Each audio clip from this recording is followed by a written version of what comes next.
Okay.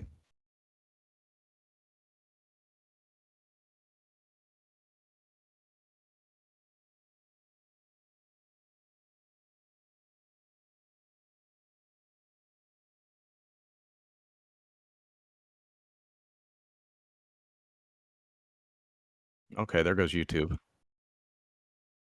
Yeah. Yeah, it went f started yeah, This YouTube is started real. up. This is real.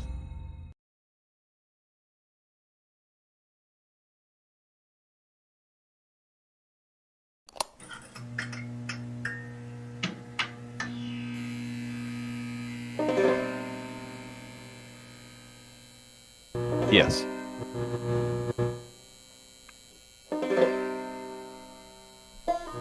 Yeah.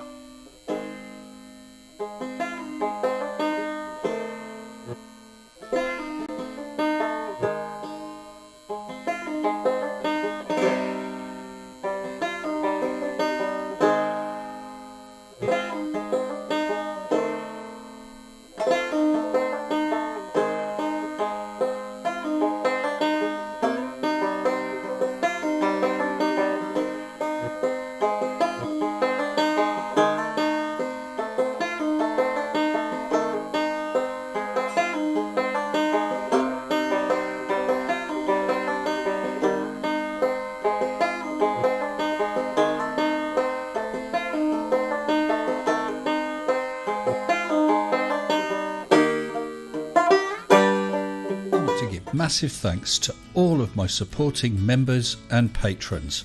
Thank you all so very much.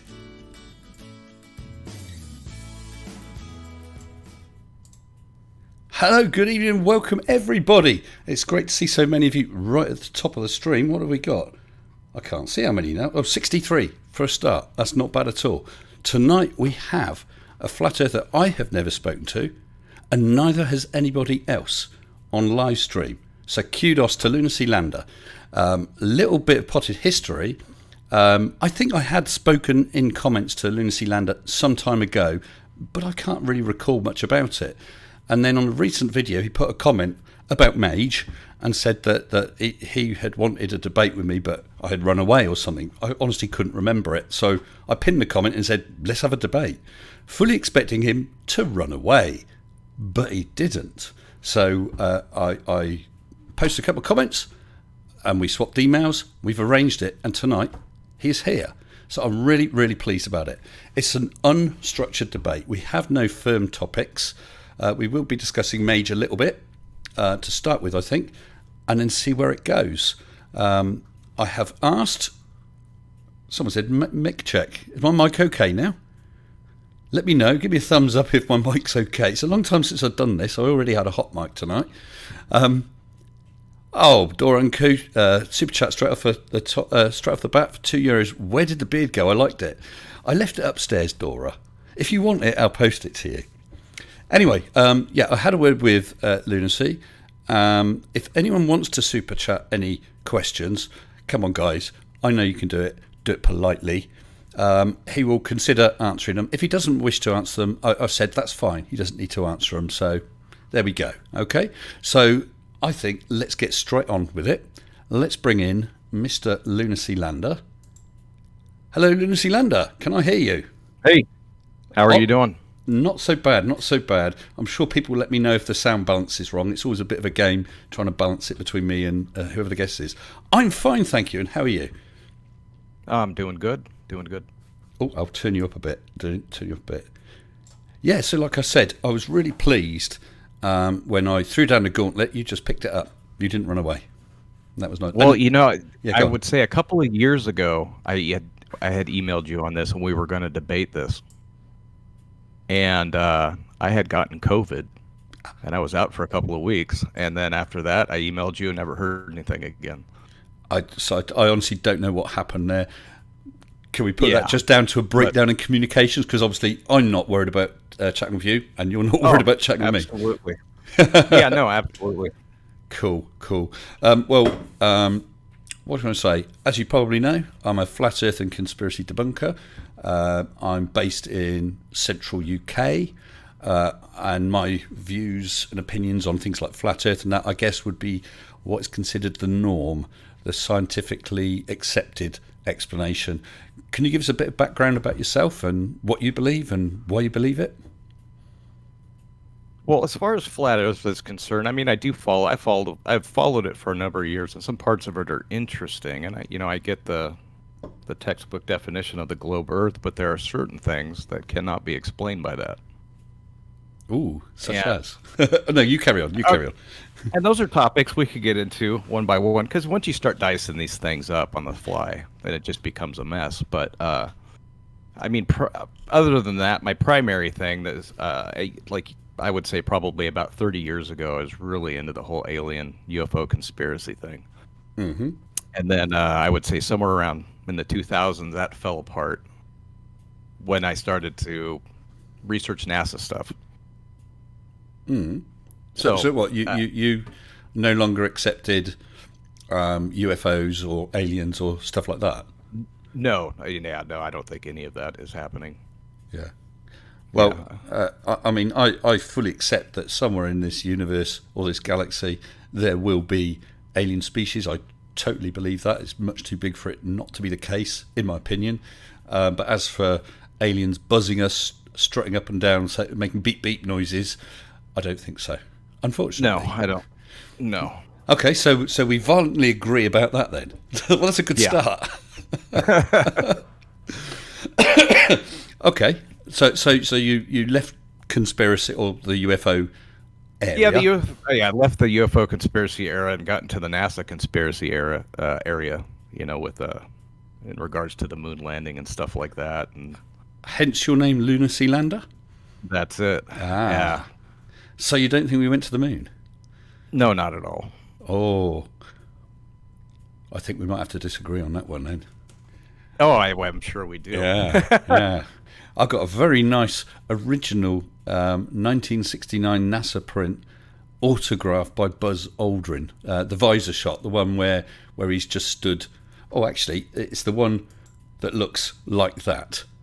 Okay. I've got an original 1969 print, so not a reprint that's autographed. It is an original one that Buzz has autographed. So I'm a bit of a NASA fanboy, and for me, I think there is absolutely zero doubt that humans went to the moon.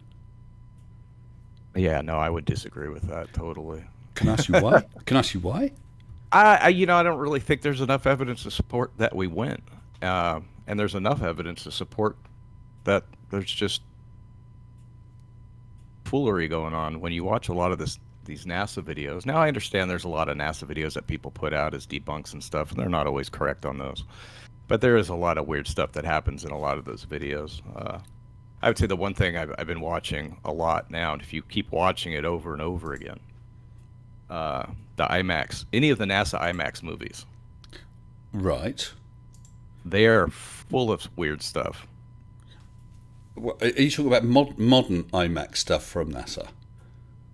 Yeah, like the IMAX, like they had like, I don't know, like five IMAX films that were put out about the space programs. I went to an IMAX cinema in London at the Science, I think it was at the Science Museum when I took one of my kids, and it was all about the ISS, and it started off from an astronaut's point of view as they were sort of clambering across the outside of the ISS, and suddenly they looked over the top and you could see the Earth below. Wow, my stomach turned. That it was absolutely beautiful. Yeah, something like that I guess you could fake, but the stuff where, like some of the tours of the ISS where it's a sort of 30-minute plus uncut shot going through the ISS, through the various modules, showing them all in zero gravity, we couldn't fake that. But of course that's separate from the moon landing anyway. Yeah. And you don't think we could fake any of that? They do it in movies now. Well, some of the movies they've shot in the Vomit Comet, haven't they? The aircraft that flies in parabolas. But that's only zero G for about 24, I think it's 22 to 24 seconds, something like that at a time. But some of the ISS films like I said, yes, some are cut to show different things, but there are films available on YouTube where you can see someone giving you a tour, and it's non-stop for 30 minutes. There can't be wires as they're going from module to module. I mean, it could be any number of things. I mean, I understand where you're coming from on those. But what about the moon then? What's your issue with the moon landing? Oh, the moon landing. Shit, where do you start? Start at the very beginning. A very good place to start. It's just. Well, okay. Here's a place to start. One typical argument against it is the whole thing with the Van Allen belts. Do you have a problem with that? About them passing through the Van Allen belts? I've read a little bit about the Van Allen belt stuff, and whether that's true or not, or I don't know enough about that to really make a determination about the Van Allen radiation belt. Okay, well, I'd not be funny. That's more open and honest than many people. Yeah, because obviously they knew of the existence of the Van Allen belts. They had to try all they could do to ensure the safety of the astronauts, and their flight path took them through as narrower, weaker section as possible, as fast as possible. They were only in there for, I think, a couple of hours, and it's equivalent to a couple of chest X-rays or a CAT scan or something like that. Certainly nothing that's dangerous. Of course, if you hung around in the Van Allen belts for hours and hours and hours, that could be a problem. But that in itself, just passing through, no, it's not. Anything else? Yeah, well, if you think about it, for them to on the first launch, or Apollo 11, when they went to the moon. They landed Apollo 13 was the only one that didn't make it? Yes. Right. And nobody's been able to go back since. Why?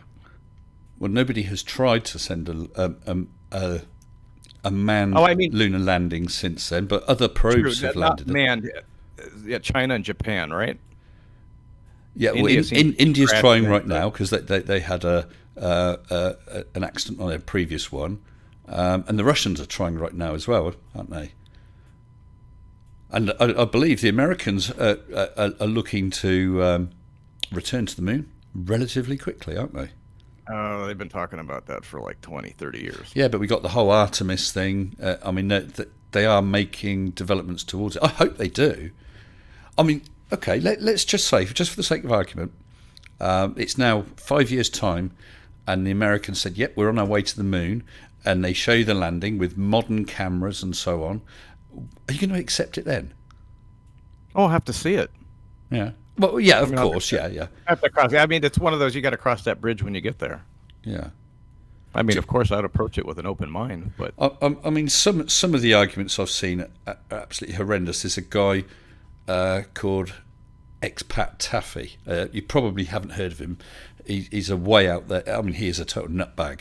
And he supposedly pulls apart the photos from the lunar landings, but not in the usual manner. He's talking about things like, look, in this photo, that astronaut's only got one leg. Honestly, he is just stupid. And there's lots of pareidolia. When you look at a rock or something and you can see it looks like something else. That's the extent of his arguments, which I think is a load of tripe.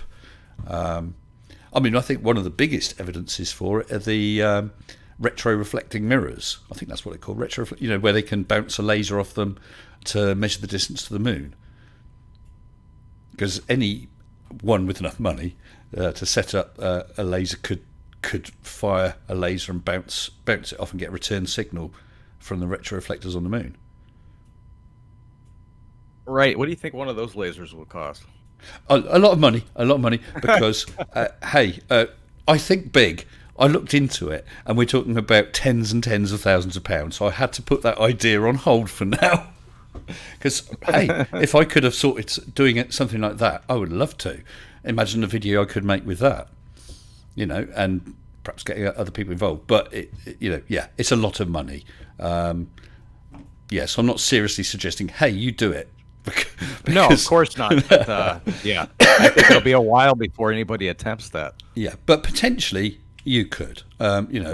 Different scientific organisations or perhaps university groups or whatever have done things like that and bounced the laser off the retro reflectors. I'm sure they're called retro reflectors. Someone will correct me if I'm wrong. Oh, and some Tusk has just commented that Expat Taffy saw a flamingo on the Lunar Lander. Oh dear, yeah. But I mean, those I've got, like I said, that original Buzz Aldrin photograph, and I have looked at it very closely through a magnifying glass, and I can't see anything fake with it. And bearing in mind, this picture was if it was faked, was faked in back in the late 60s.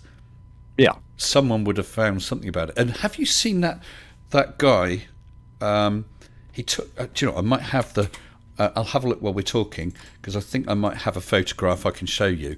The photograph of Buzz has a reflection in his visor, and this guy had the brilliant idea of taking that reflection and unwrapping it. So obviously we know the shape of the visor and how it would be mirror reflecting. I bet I can't find it. And he took that and put it through a computer to unwrap that reflection. And I don't think I've got it. Not where I thought I might have it. I've done it myself. What, the unwrap? Yeah. Okay. And what did you think about that?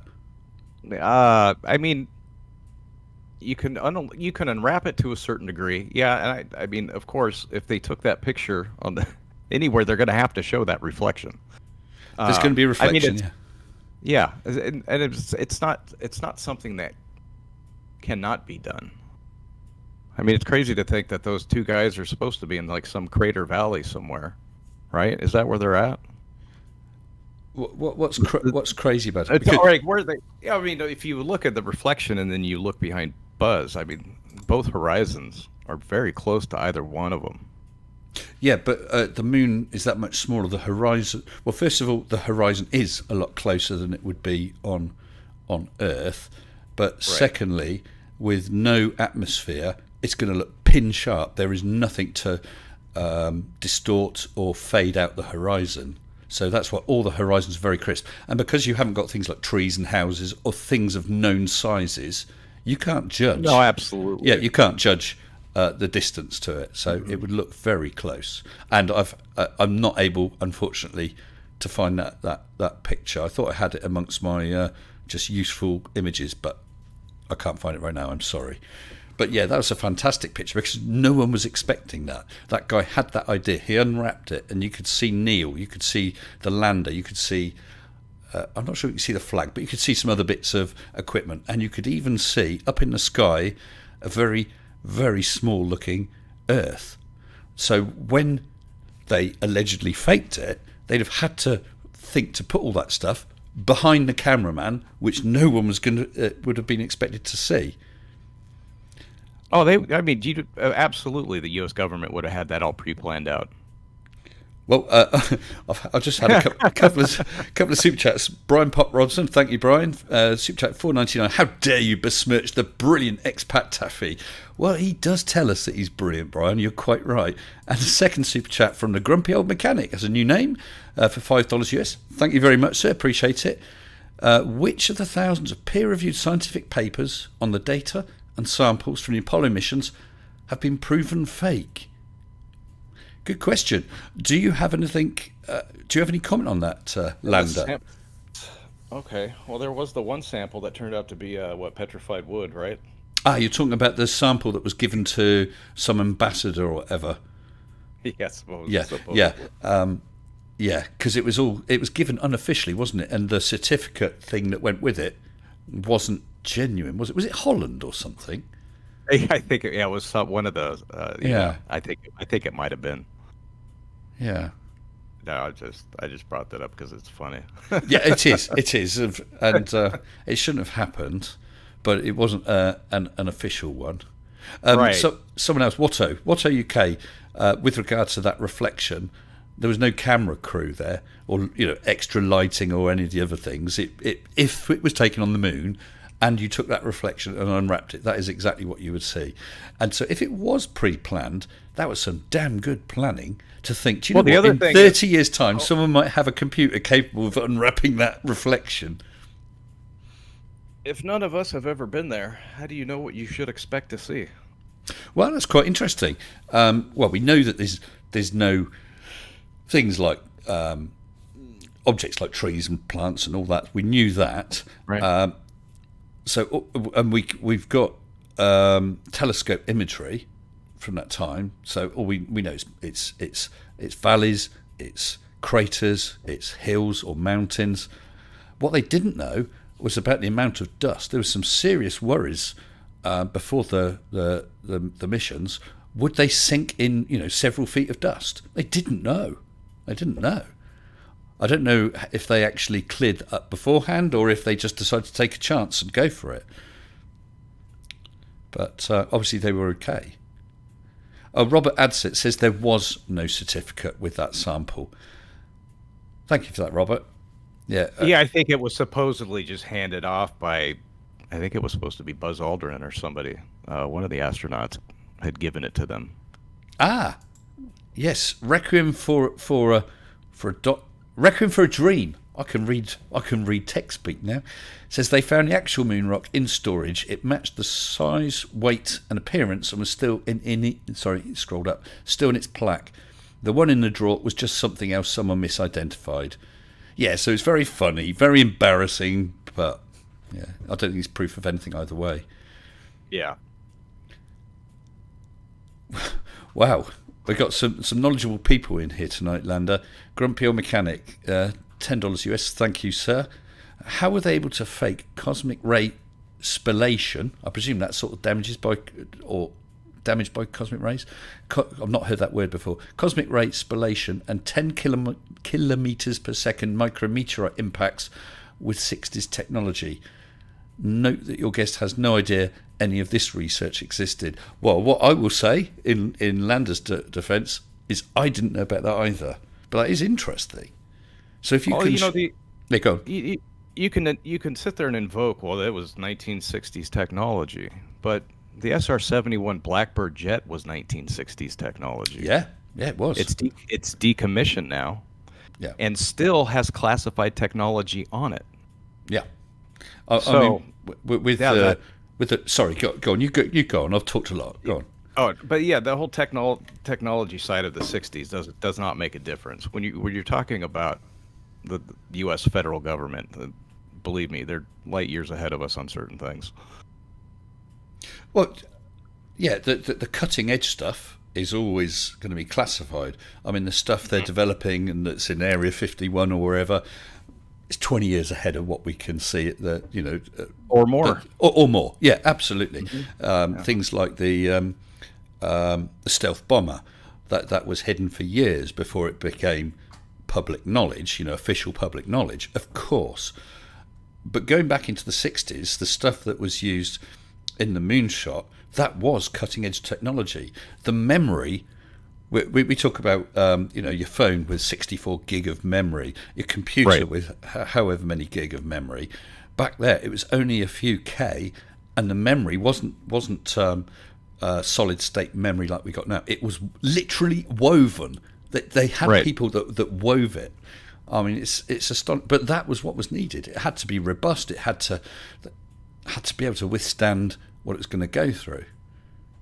And that's part of the problem. Actually, you said about us going back to the moon, apart from the fact that no one really saw any need for us to go back after those first few amazing missions, with modern technology, our computer chips and that would not be able to withstand the radiation levels that the 1960s stuff could. It was a lot more physically robust. Yeah, I know, but they could still find ways to shield it from such things. But the computing power we have now is light years ahead of the 60s. Yeah, of course. And we've heard so many flat earthers say things like, oh, it was Photoshop, without realising that Photoshop was never a thing back in the 1960s. Right. They were doing that all by hand back then. Yes, you'd had to. Yeah, It's all compositing, and yeah, absolutely. yeah, very very difficult stuff. Which just it doesn't mean that you could not fake an individual photo, but that would require a lot of effort. And there are tens of thousands of photos. There is film. The film from one of the missions as they left the moon. That there was film out of one of the windows, and the patterns of the craters and where you could see the equipment, the view from the ascent module. That's the word I was looking for. From the ascent module. Now a couple of satellites have orbited the moon, taking close-up photos. I think was it a Japanese one? They matched. You can match the photo with the various little craters and where the equipment is, and it all matches that film, that original film from the well, that might even be just into the 70s when they actually left the moon. So we can look at what is there now and see. Right, but Yeah, but there's also video clips. Like if you look at the lunar ascent, I think it's from Apollo 15. I think it was one of the later ones. That Yeah, I think it was Apollo 15. Like there's issues with that. If you watch that launch enough times, you'll see it. you are talking about the one from inside looking out the window No, from the camera that shot it from the outside. that panned up. Yeah. Okay, what's the issue with that then? And I'm not even going to get into the camera panning. That's fine. I know people like to argue how did the camera know when to pan and all that, but aside from that, That's the easy bit. Go on.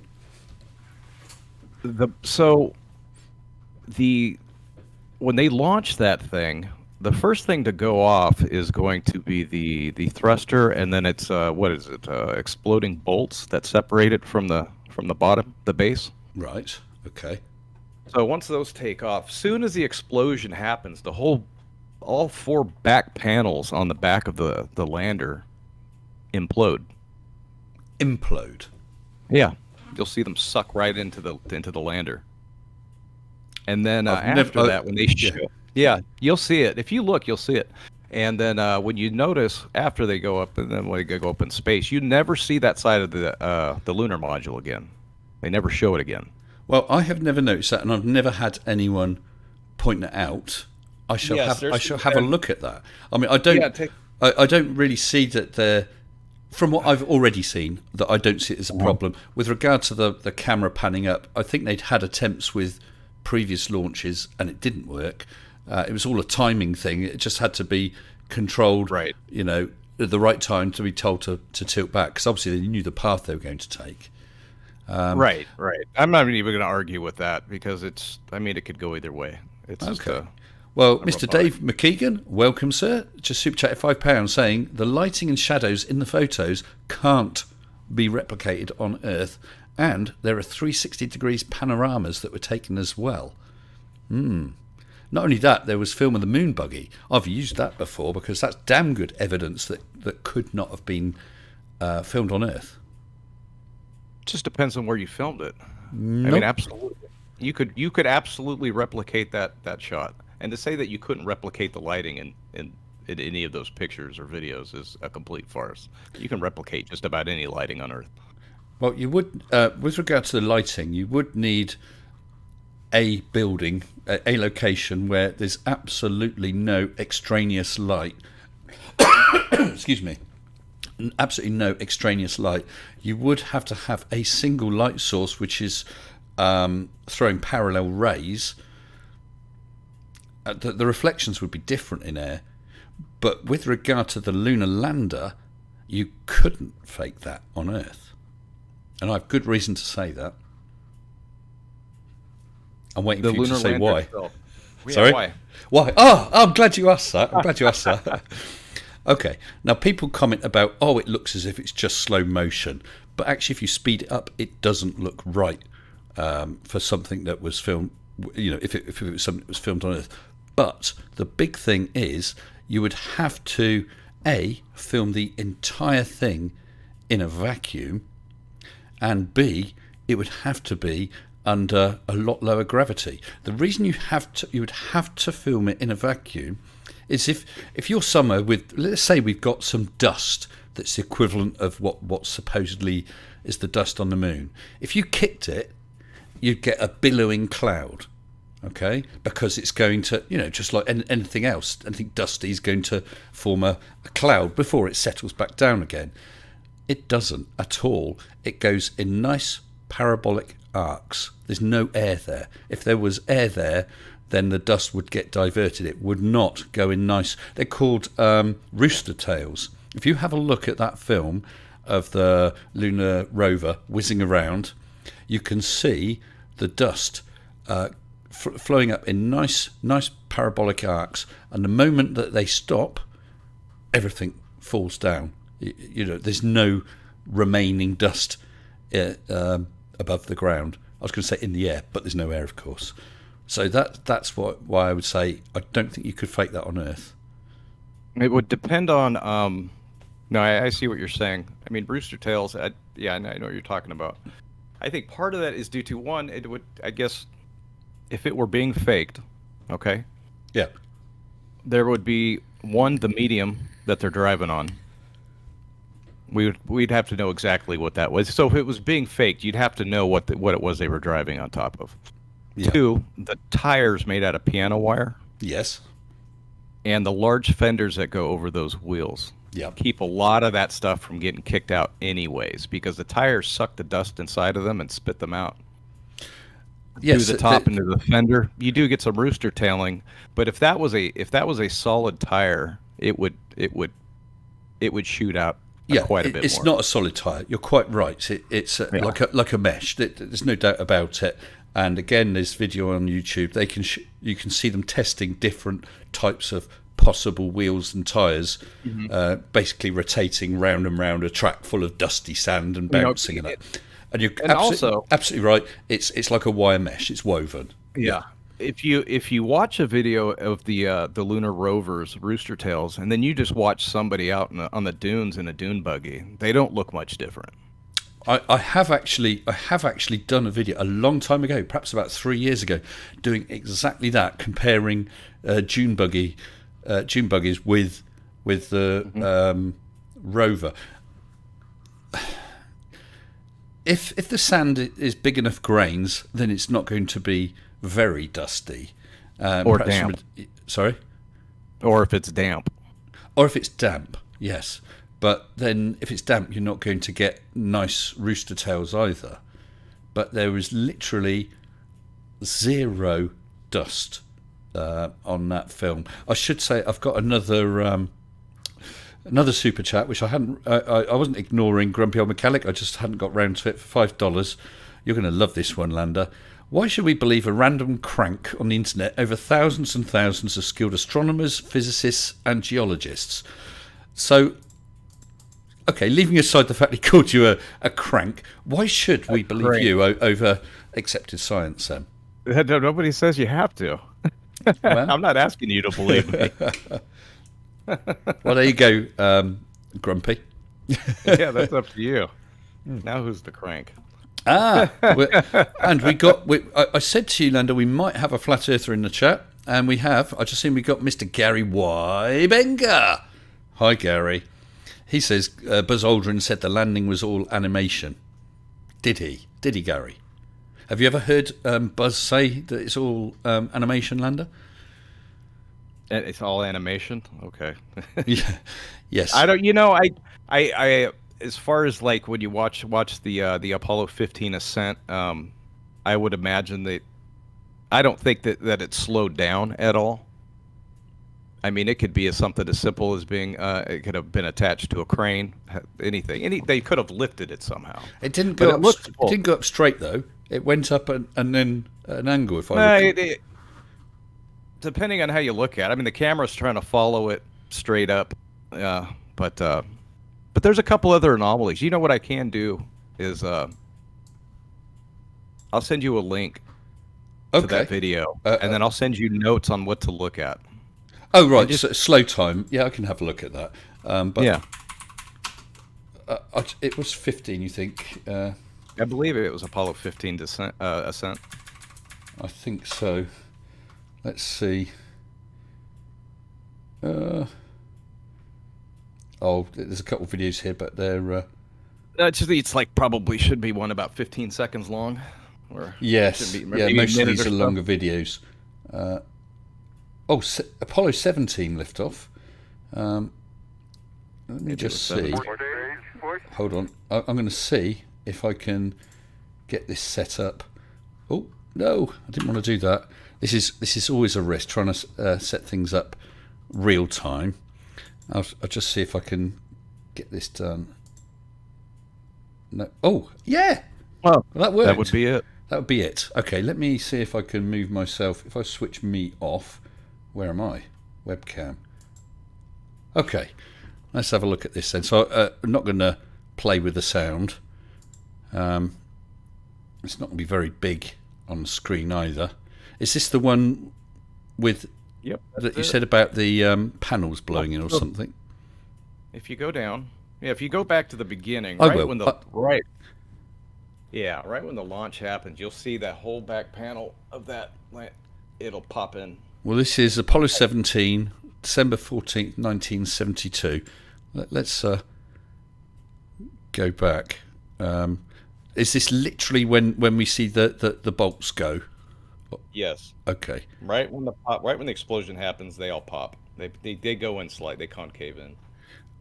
So are we talking See about the on, sheet. right? So are we talking about on the ascent module or on the Yep. the base? On the ascent module. On the ascent module. Yeah. I mean, to be fair, this is not a very good Yeah. It is image. kind of, it is kind Yeah. of- I don't know if it will. Yeah, so well, I'll play that bit a few times, see if we can. Boom! Right there.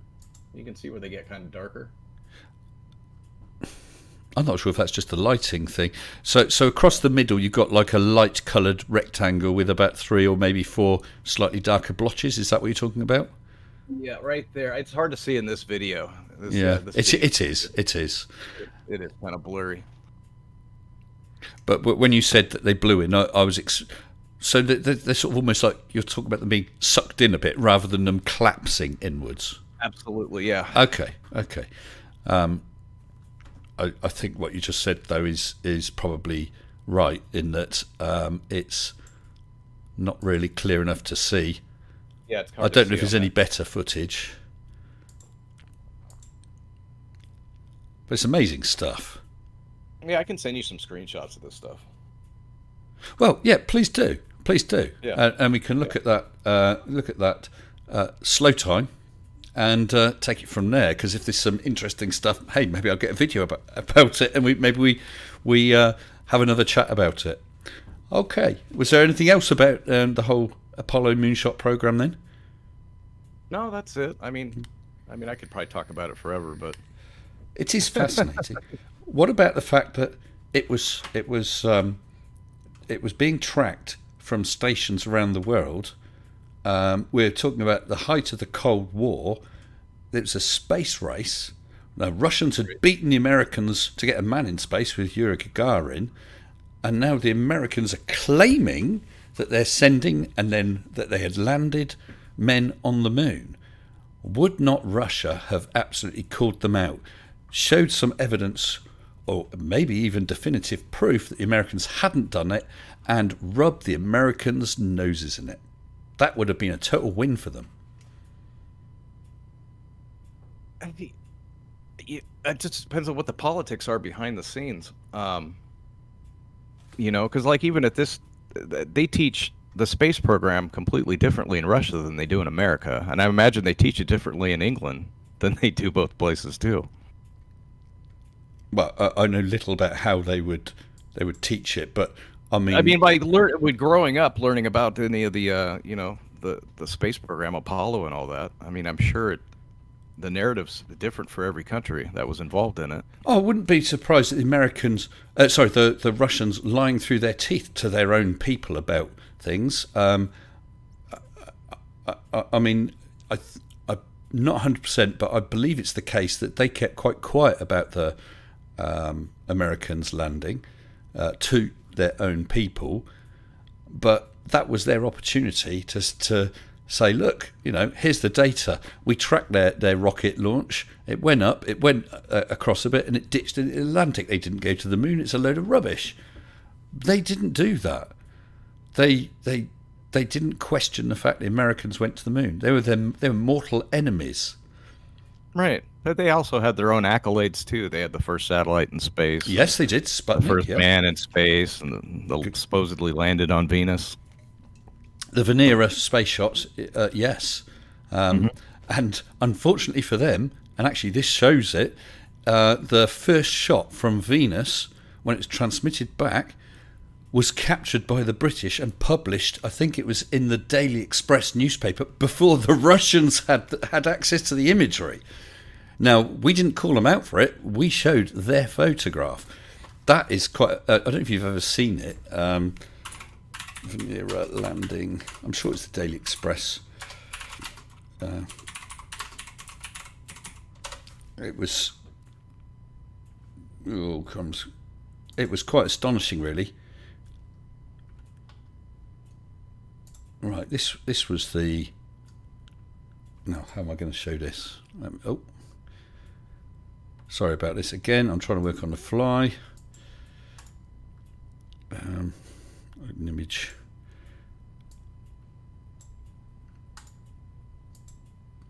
Sorry, I'm having to muck around with this desperately to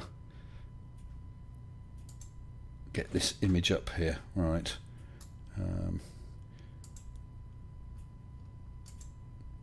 Sorry, it doesn't make good video, does it, when I'm mucking around? Talk amongst yourselves for a minute. I think we nearly got it. Just browse it.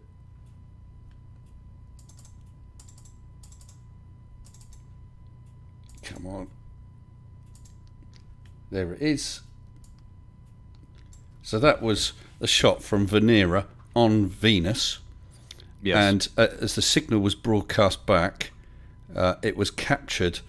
I don't know if it was at Goon Hilly, but one of the British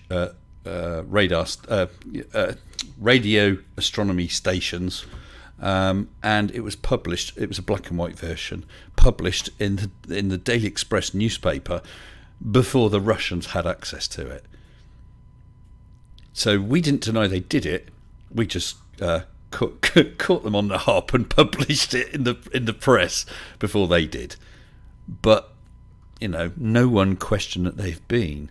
I mean, that was an amazing thing. That is a harsh environment. The moon is actually comparatively benign, but Venus, with a temperature of hundreds of degrees and massive atmospheric pressure, and I think all sorts of disgusting things in the atmosphere, acids and God knows what, those probes didn't last long, 30 minutes or whatever, before they melted and crushed and, just totally destroyed. They didn't last for long. I don't know if you'd seen that photo before. I've seen the pictures, and didn't they have a sound recording, audio recording too, didn't they? There's an audio recording of Venus. What sort of what the radio signals sound like? No, the just the sound of the wind or whatever. The planet itself, yeah. Yeah, I probably have heard that sometime. I don't recall. I mean, I know they've got recordings of things like Jupiter, but that's the recording of the radio signals it's giving off, rather than the sound of the wind and whatever. I believe there's an actual audio recording. Well, that would be fascinating. I'd like to listen to that. Actually, to be honest, and to be fair to the Russians, I don't know that much about the Venera probes. I mean, it was amazing things that they did. But just with going back to the moon, Mr. Brian Pop Robson, thanks Brian, $4.99 super chat, says the buzz statement. I think that was when someone was saying about it animated. The buzz statement related to live videos of the landing. There was none, so CBS and others showed an animation. Right, yeah, so it was at the time that they just showed animation. We see that sort of thing again now with a recent launch of the Russian thing. You see the launch of a rocket from the ground, tracked with high-power cameras. Then they switch to animations because it's data. Yes. They know the orientation, if there's a separation of the various modules. They're just showing an animation. No one, and I know you're not saying it, but no one is saying that is it. That's just a representation of what the data feed is giving. No, I would agree with that. With the Apollo missions, I mean, they really took it. That was the first time, so the marketing on that on the news was much different. Yeah, people talk about the animation or the cartoons or whatever, and that's fine. But if you want to look at how would they sell it to you back then as being real versus fake? Because you wouldn't know the difference, right? I mean, no one's ever done it before. Well, so nobody's ever done it, no. But if you look at the quality of actual animations, when they show... No, not the end. So forget the animations. Okay. What they did show on the news, though, is of course, they had the animations, and then they had the footage, which was really crappy anyways from the moon. And then they had an in-studio mock-up where they had 2 fake astronauts inside of a fake lander that looked horrendous. And that was I can't remember which news station that was, but they were also, aside from showing an animation, were showing a mock-up of what they were probably doing. Okay, but no one was claiming that was the real thing. No, not that it was the real thing, but it allowed them to show you this is what fake would look like. Okay, but we would know. I mean, so many things would be so difficult to fake. I mean, like the stuff with the ISS, you see some lady, the hair is always frizzed out. Yes, they joke about it. Oh, it's a lot of hairspray, but it doesn't move in any natural way. Where they have a necklace, you can see the necklace snaking around and that. You couldn't do that on Earth. The only time you could do that is on something like the Vomit Comet for 22 seconds. The rest of the time, you couldn't do it. Yeah. And of course, we get these people saying, whoa, it's the powerful vacuum of space. We couldn't resist it. No, we're at a pressure of, well, nowadays, the modern space station, I think, is at 14.7 psi. Apollo times, they run it at lower pressure, but 14.7 psi. So the pressure against the hull is 14.7 psi. And a Coke can is a lot more than that. Hell, a bicycle tyre is 50 psi. It's not difficult things for us to solve at all. No, there's lots of things that can be solved, absolutely. But can it be completely executed? No, that's the question. In what way? Just like you take like say Virgin Galactic or what is it, Blue Origin? I mean, those guys struggle just getting to the Kármán line. Yeah. They do. Right. Yeah. And Virgin Galactic's been doing it 20 years or more. But they're not launching. Okay, they wouldn't need to be as big as the Saturn V because they're not got the sort of payload that Saturn V had, where they're taking 3 men plus a rover plus the lander plus fuel plus oxygen plus food, etc., to last. However long it was, a week or whatever. They're just going up for a jolly for an hour or however long one of those is. They're just going up and coming back down because they can't seem to do anything else. Well, I mean, they sort of say, "Oh, this recently was a mother and daughter been to the edge of space." Well, yeah, ish. They haven't, as you said, crossed the Kármán line, the recognised boundary to space. But that Virgin Galactic thing, it's a glorified rocket-powered aircraft. It gets up bloody high, but it's not a spacecraft. No, it's not. But they bill it as one. Yeah, of course they do. Of course they do. And one of the other guys on there had bought his ticket sort of 10 years ago, whatever, paid $250,000 for it. I'd go up if I had the chance, without a doubt. Would you? Would you go in it? What's that again? Would you go up in it if someone said, there you go, Lander, have a ticket, go and have a look at the curve of the Earth? Would you go up? Would I go up and do it? Yeah. Oh, shit. I'm going to hold you to it. If one of my guys says, there you go, there's your ticket, you've got to go. I don't even like flying.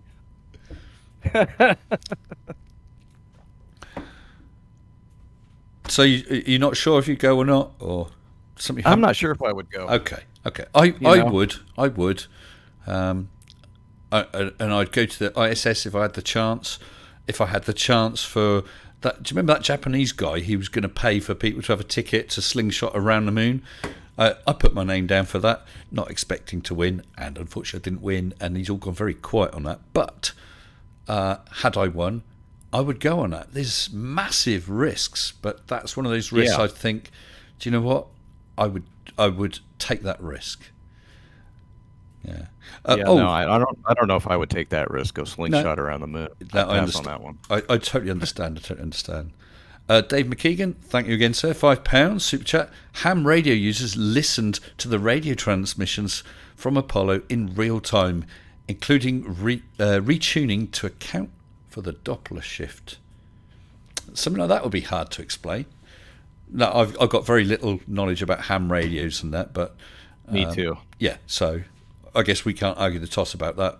But I have heard that Joe Public, who are ham radio operators, could follow the missions. So that's something for others to explain.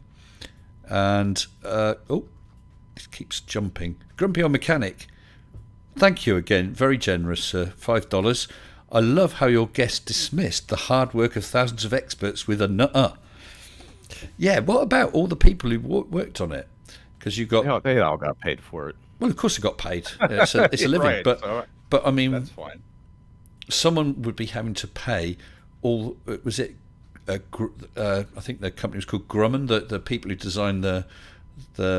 Oh no, Northrop Grumman. Yeah. So did they do the command module? I'm not sure. They did certain parts. Other companies did other parts. Yeah. This was not cheap.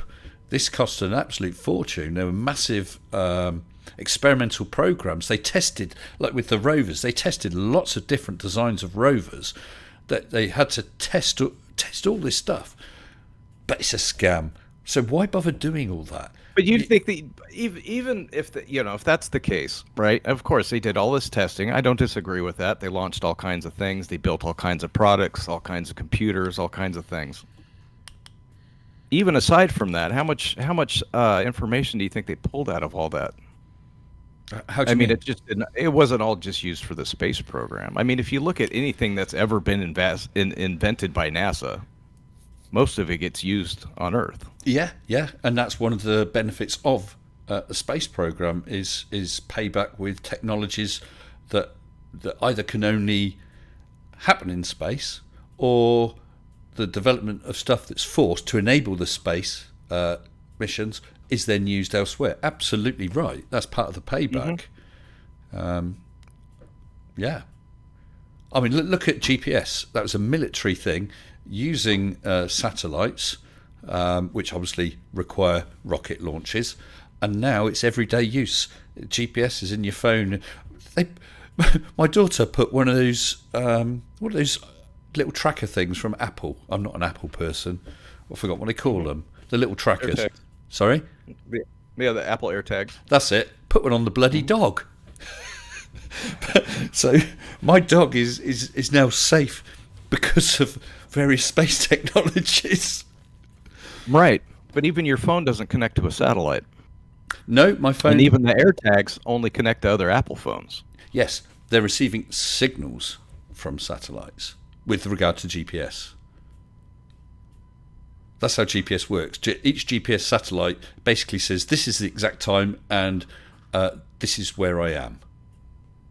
Right. That's it. But your GPS is all tower-based. Anything in your phone is tower-based. No, a GPS... Absolutely. It does not connect to a satellite. Your phone will never connect to a satellite, ever. But then, okay, what about now? And to be honest, there is conflicting information out there. You'll see some videos where people talk about GPS and phones, and they're absolutely talking about how the satellites connect to your phone, but 110% not a cell, well, except for satellite phones, which that's a different topic. That's different. Your basic cell phone, your iPhone, your Android or whatever, mm-hmm. will never connect to a satellite. It doesn't connect to a satellite. It receives a signal from a satellite. It receives a signal from a tower that supposedly comes from a satellite. Okay, so how does GPS work in the middle of the Pacific or the middle of Antarctica? No towers there. frequency ranges. You know, if you go, and this is something I don't know a whole lot about, so I'm not going to just say I'm a total expert on this here, but it has to do with bandwidth. You know, and I believe that satellite phones operate on a completely different bandwidth than regular cellular phones. But even, and they're all SIM based as well too. Well, satellite phones, I agree. That's a total different kettle of fish. I believe most of them have the big aerials. They got to have. That's how you. They got to have line of sight to the sky. Aircraft have GPS. Say your phone connects. Sorry, your phone connects in the middle of the ocean. No, your phone won't connect. No, hold on. Are you talking satellite phone or ordinary mobile phone? Just a regular, ordinary regular mobile phone. Hell, at the bottom of my garden, it won't connect. Right. It hasn't got good range to the local towers. Absolutely. Right. GPS will still work, though. The only time GPS doesn't work, I mean, I don't. A lot of people use Google Maps or whatever now for driving around. I still use a TomTom. I love it. But the only time that fails is if you go into a tunnel, not unexpected, or if you're in a big city, so you can't get line of sight on enough satellites. Yeah, that's not how it works here. I mean, here, if I don't have a cell phone signal, I don't get any GPS. I get nothing. Well, I can't have to be explain connected that. to. You have to be connected either to the cell network or Wi-Fi, or I get nothing. Wi-Fi? But even Wi-Fi, even if I connect to Wi-Fi through my cell phone, I can still get GPS through the Wi-Fi. If you were driving across, I don't know, Summit, you know, in our chat earlier on, I said I've been to Arizona. There's some huge areas there. I remember it saying 50 miles to the next gas. Great. Especially when I was sucking air, the engine was sucking air. But you can't see a tower anywhere. But you still got a GPS. I'm using the GPS to find my way around. Mm-hmm. As long as you have enough signal in the area, sure. Then why can't I get a mobile signal? Yeah, I can't explain, because I know my phone, if I don't have a mobile signal, I can't do anything on my phone. Well, right now, my phone, let's have a quick look. I just don't want to show anything I shouldn't show here. I don't know if you. I don't think you're going to be able to see it. You can't really see it, but in the top, I don't know if it's going to. I don't think it's going to show, but it's showing 0 bars. So I've got no mobile phone signal at all. So actually, I'm not going to be able to use Google Maps. You're right. I won't be able to use Google Maps because I'll need the internet to do that. Yeah, so that's quite interesting. But I mean, on my TomTom, my standalone TomTom, I use that wherever, whether there's a signal or not. That's the whole point.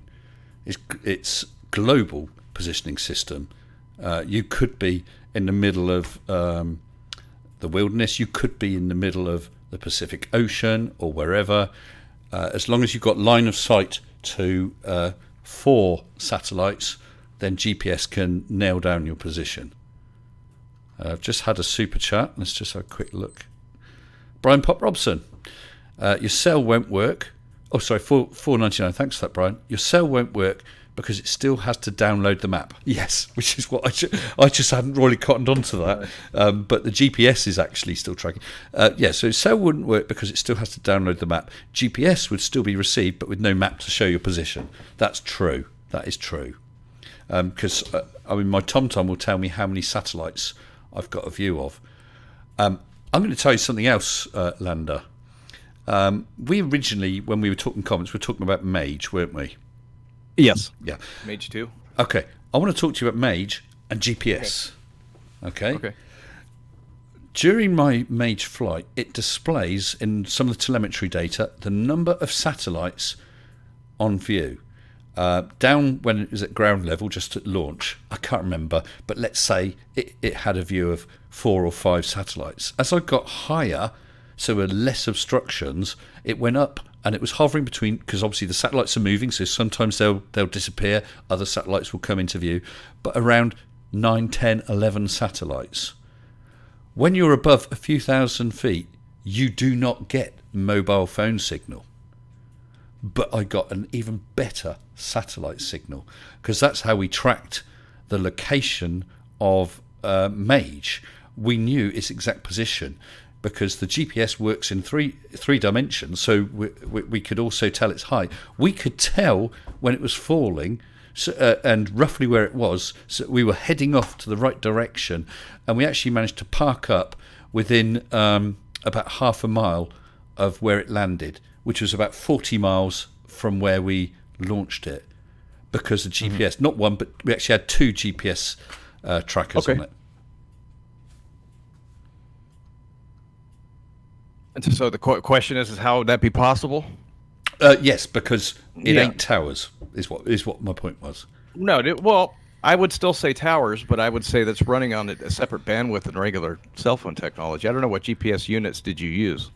Right, I would not be able to tell. Actually, I probably can tell you the thing, because I think, because we originally were talking as well about the camera spec. I think in the spec that's in the video description, I think it says what the GPS trackers are. So if you wanted to look that up and find out about anything technical about that, and I think I might be looking at my wrong channel here.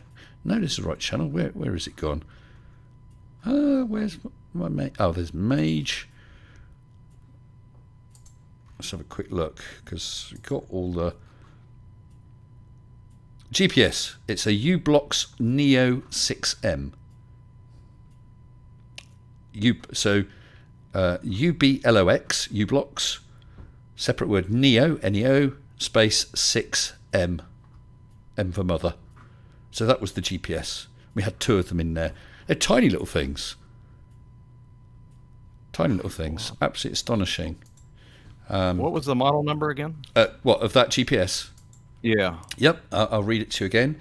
So first word is U-Blox. I've got it written down as all one word, so it's UBLOX. Okay. Second one, Neo, Neo.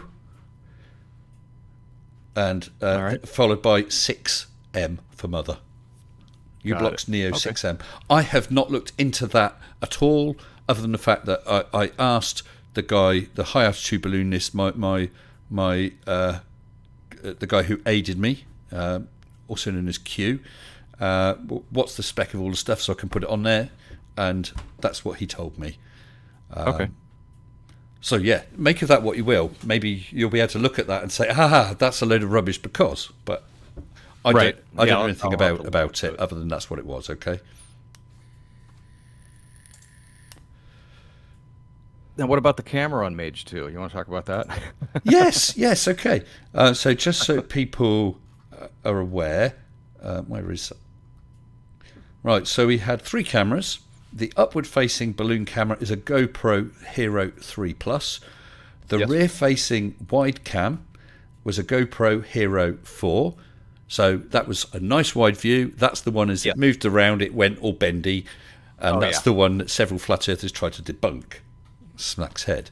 But the main camera, the Mage experimental camera, was a narrow angle brackets 90 degree camera. It's the Firefly 8 SE 90 degree, which is the camera you asked me about. So do you have some comments about it? So now, because I got a lot of crap in the comment section over this. Okay, but actually, just before you do make whatever comments, please be aware I am not a photographer. So if you go on to things like f-stops and goodness knows what, I won't be able to comment. But I'm going to put this in real plain terms. It'll be real simple. So the camera itself, the Firefly 8 SE it's like an action cam, something akin to like a GoPro. It's designed primarily for hobby drone flying, FPV type video. They're designed to go Wi-Fi. They have Wi-Fi connections that you can add to them. So they're designed to connect to the Wi-Fi goggles, that type of thing. So that being so, the main component chip inside of that camera, the Amberella, I think it's like the 1275S or something like that. It's a small $3 action cam chip that's used in these cameras.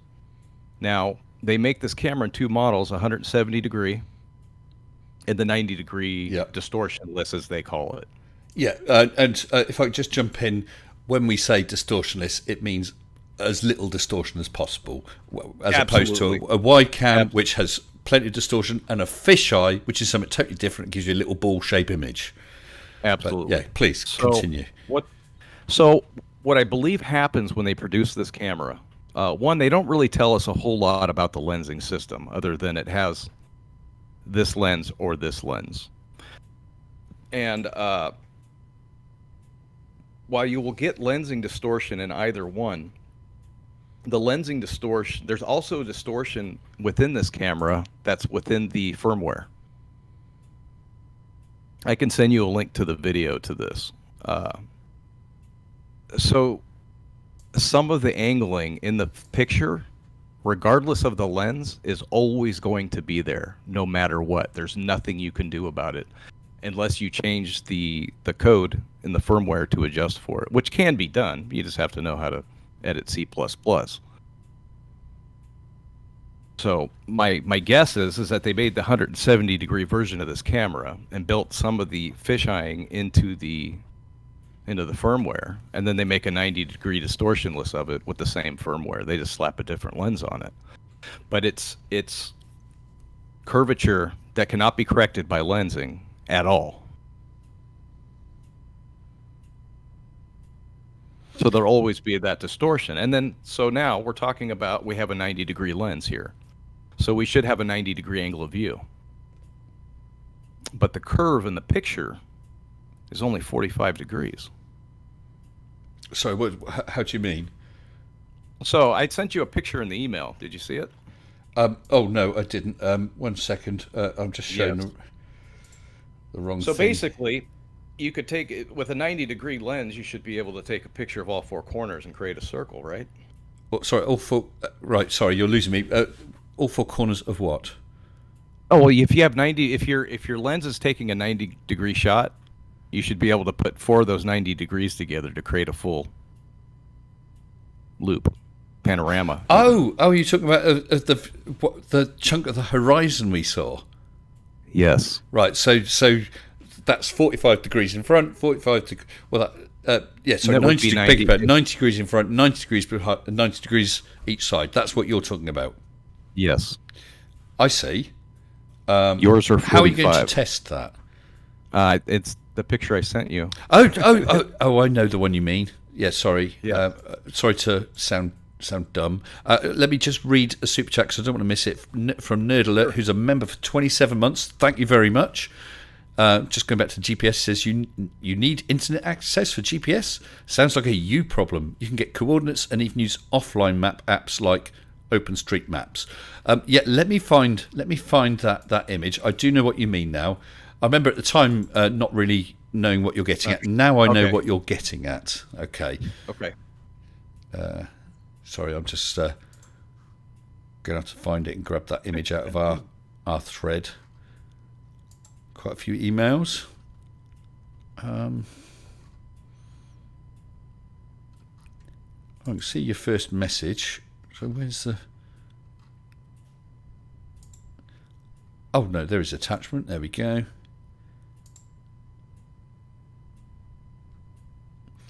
Right, let me see if I can save this image and we can show it. Okay, I think we're ready to almost rock and roll here. Oh, come on.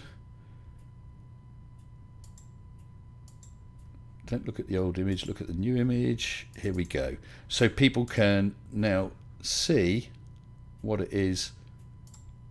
Oh, we might be having a scaling problem there. Let me just minimize that a bit. Yeah, so basically you've taken one of the mage shots and The one with the overlay. This is yes, the I overlay. can see that. Yes. So it's the one where Andre Puelma's overlay to show the expected curve at a certain height, 39 kilometers, which wasn't quite the height we were at, but yeah. So that's the image with me jiggling around behind. Okay, so yeah, I'll let you explain what we're seeing here. You're seeing basically it would take eight photos to make the full circle, when it should only take 4 if you're looking at a 90-degree angle. Now, how the predicted curve I matched up with this. I mean, it's close, but you can also see too, if you look at the edges of where the black line hits the edge of the pictures, and the blue seems to the really light blue seems to flare up a little bit towards the edge of the photo. Yeah, that's because, like I said, it's not an exact match. That's acknowledged. No, and part of that is the lensing system. Part of that's the camera. I mean, that curve that he had provided was for a certain height. That was the calculated curve that you should see at a certain height. We weren't at that height, but at that height there wasn't an image good enough to use because it was because it had to be basically pretty much across the middle of the picture, and it's swinging and spinning around, and it had to be one with a relatively clear portion of horizon, because in one direction it was more fuzzy than the other. So that is not an exact height, and we never claimed it was an exact fit, just pretty damn close. So yeah, so you're quite right. There'll be that flaring at each side because it doesn't fit the curve exactly. Yeah, no, I acknowledge that. No, and part of that is part of the camera distortion. Now, a lot of people talk about pincushion distortion, and they talk about, what is it, convex distortion? Barrel distortion, which is barrel what distortion. we do have. We do have But that. there's also what's called mustache distortion. Yes, there is. Yes, there is. And this would be somewhat akin to that, because this camera does have somewhat of a mustache distortion to it. That's one of the chief complaints of this camera. Right. I'm going to try and get the original. Here we go. I'm going to have to swap again. I just want to find, where's the. Oh, is it this one? Just going to. No, is that it?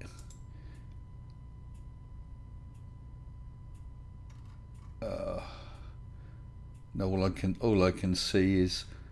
Why can't I see? I don't know why it's not letting me show what I wanted to show. Okay, I'm going to try this a different way. I'm going to try and see if I can find a still image that meets my requirements. If you just bear with me a bit. So it's going to be one of my mage photos, because yes, I remember you saying in the emails about moustache distortion, and for people who don't know, it's literally that sort of Yes. yeah, that Kind sort of. of It distortion. could be ever so slight towards the edges. Yeah. Because I want to point out something. So I'm just going through all my stuff. Mage. Oh, where's all my graphics? No, not graphics. I want my mage photos.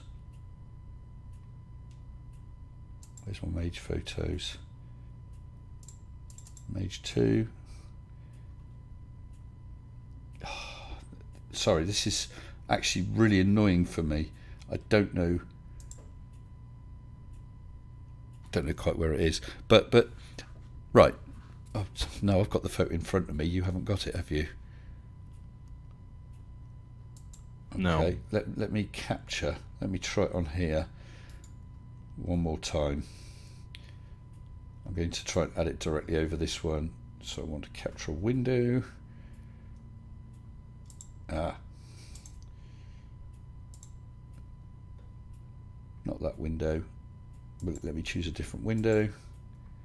It's not showing it to me. I've got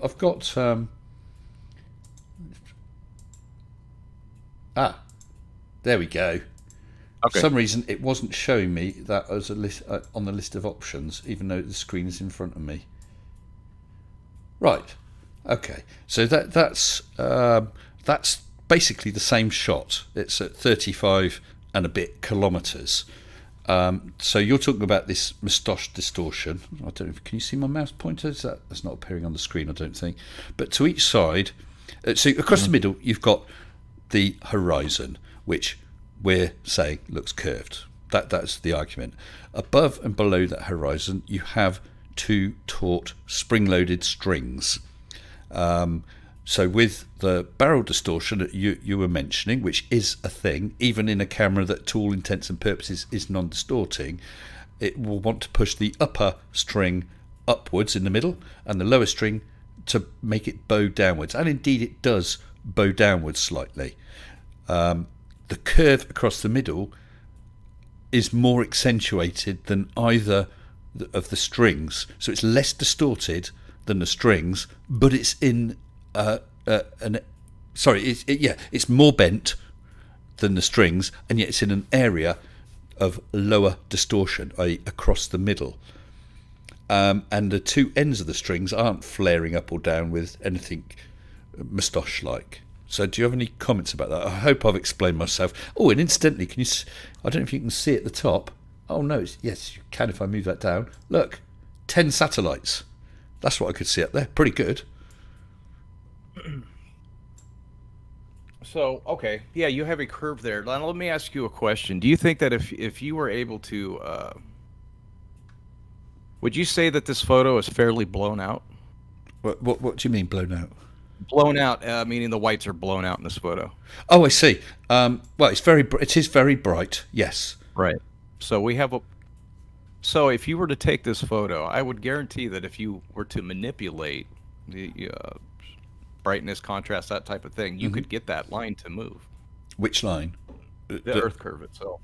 Well, Fight the Flat Earth actually took that image and changed the various hues and contrasts and whatever.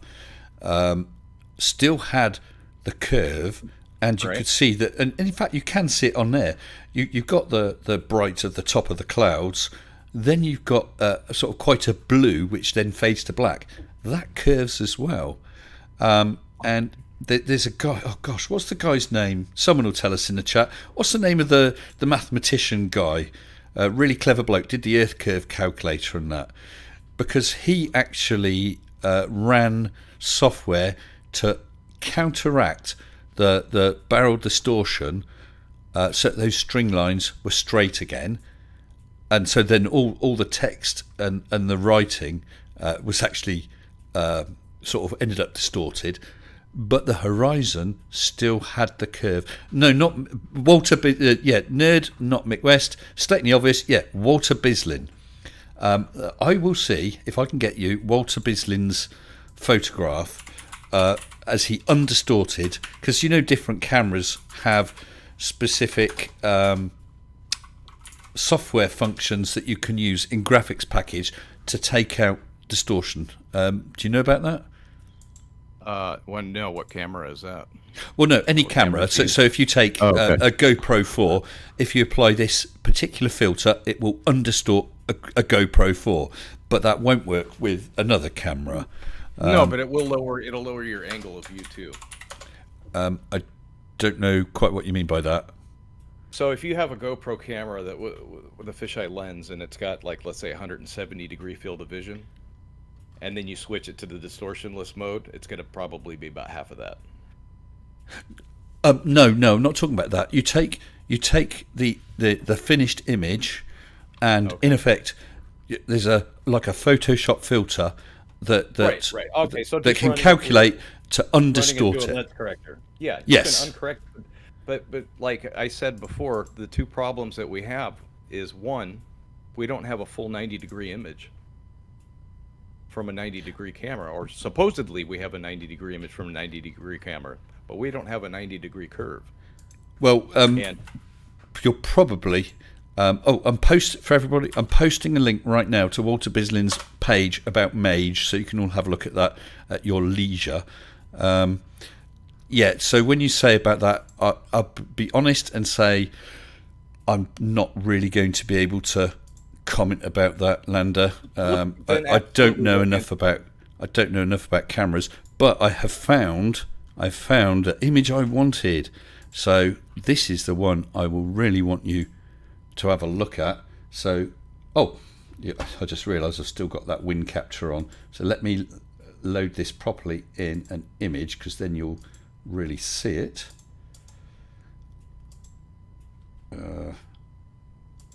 Scales all wrong. So this is the undistorted image by applying a proper correction. So you see it now looks a bit pincushion because he's squished out the barrel distortion. The strings are now straight, so towards each corner the writing gets a bit distorted, but the curve is still there. This is a different shot than the shot we were originally looking at. This is just 5 seconds before the balloon burst. So it's just about its major point. So can you see to each side, top and bottom, left and right of the image is actually squished in. It's to counteract the barrel distortion. You look at that yellow upper string, it's now dead straight, but we still got a curve, which was the point we were making. So that's the amount of barrel distortion we get from that camera system.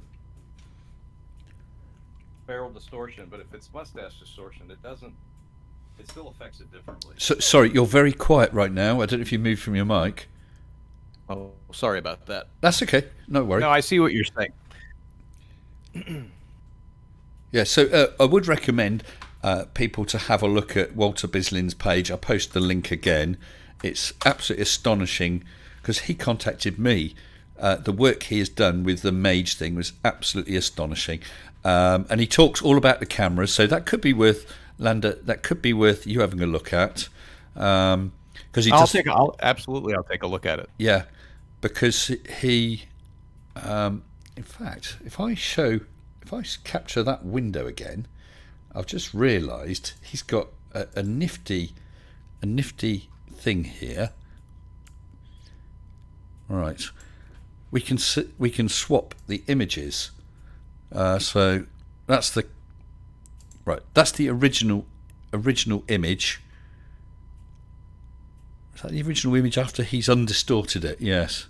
So that's not original. Only compressing it left to right. I think people need to have. I mean, Walter Bislin is a very, very clever guy, and he's done this entire page where he breaks down Mage scientifically. There's another image that he's provided this undistort on, so you can see the telemetry data down the right hand side is really distorted. This one was against the wide angle camera. That's why it's looking really distorted. So he undistorted the wide angle camera, so it does show you how much distortion a wide angle cam does put into an image. So it's fascinating stuff. Incredible guy. Oh, field of view. There you go. So I don't understand all this stuff about cameras. I am not a mathematician, as I've quite openly admitted on this channel plenty of times. But there's, as you can see, there's maths in there where he's working out front angle camera field of view measurements. So perhaps, Lander, that's something you really need to have a look at. I'll take a look at it. Absolutely. Okay. What I'll do is I will send you an email. I'm not going to call it up now because otherwise everyone will see your email address and everything. But I will send you an email with Walter's page link in it so that you can peruse it at your leisure. Fair enough? Okay. Yeah, absolutely. Okay. And then maybe you'll still say, no, that's still wrong because. But he would be the man to argue with about it, about the technicalities of the camera, rather than me. But there were other things that were interesting, like the fact that when we were on ground level, perhaps I'd better just give you a potted explanation of how the high altitude balloon thing works. You've got GPS, so you're picking up the GPS signals, and then you broadcast what your calculated position is. That broadcast signal gets picked up by high altitude balloon enthusiasts because they're listening in. They then upload that position to a central server. Okay, so when we were at the launch site, the only people that could pick it up was us. As soon as it started launching, its radio horizon obviously gets bigger. It's got a wider field of view, radio speaking. So more and more high altitude balloonists could pick up the signal and then broadcast to or upload to the server saying, yep, I see it, this is the position of the balloon. And that's how we track it, because then we talk to the server and says, where is it? And it tells us. So we started off just with us. We go up a few hundred feet, and maybe another high altitude balloonist can pick up the signals. Go up sort of a few kilometres, and then there's people greater and greater distances, till we were then at the maximum distance. Our radio horizon was then 400 miles away.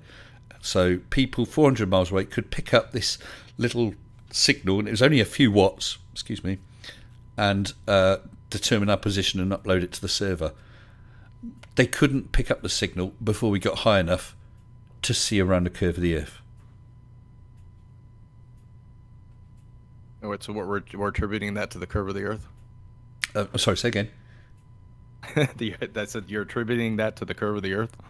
Yeah, because if I'm 10 miles up, there's not many mountains in the UK that are 10 miles tall, like none, and I counted them twice. So what would be blocking the signal? So at 10 miles up, a person at a certain distance couldn't pick up my signal. I got to 15 miles, not only could they, but people further away could pick up the signal. Why? There's nothing to stop the radio travelling other than the fact that for them, before I got high enough, I was behind the curve of the Earth.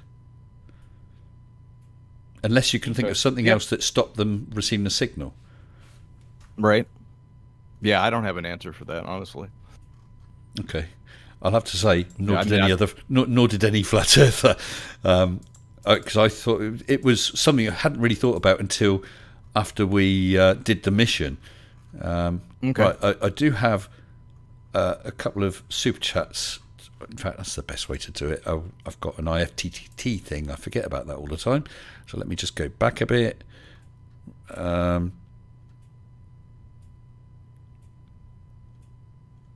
Right, so the last message we had, I think, that we read was the one when someone called you a random crank. Oh, right, and then Brian Pop Robson with his buzz animation comment.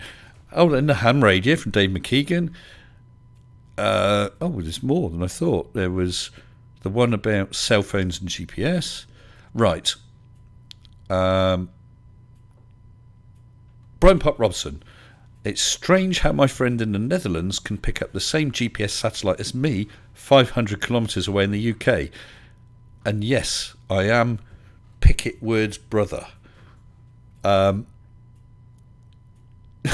Right. Oh, that's not Brian. That was someone else. This is someone called Phuket Word's brother. Wow. I wonder if it really is. If it is, have a word with him, mate. Then Dave McKeegan, lens field of view is usually quoted diagonally. £2 super chat. Thank you, Dave. I didn't know that. If that, I'm holding my hands up. I can't comment either way. Dave says that's the case. If that's the case, that would certainly explain your circle of thingamajigs. Are you aware of that? I'm not. I'm being honest. I've heard that. It depends on the camera, but for the most part, your field of vision is your field of vision. I mean, you don't look at things diagonally. No, you don't look at things diagonally, but it's like TV sets when they say, oh, yes, it's a 40-inch TV, and they measure it diagonally. Yeah.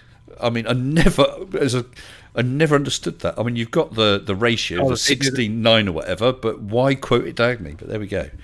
I used to sell TVs. They do it to inflate the numbers. Yes, I bet they did. Yeah.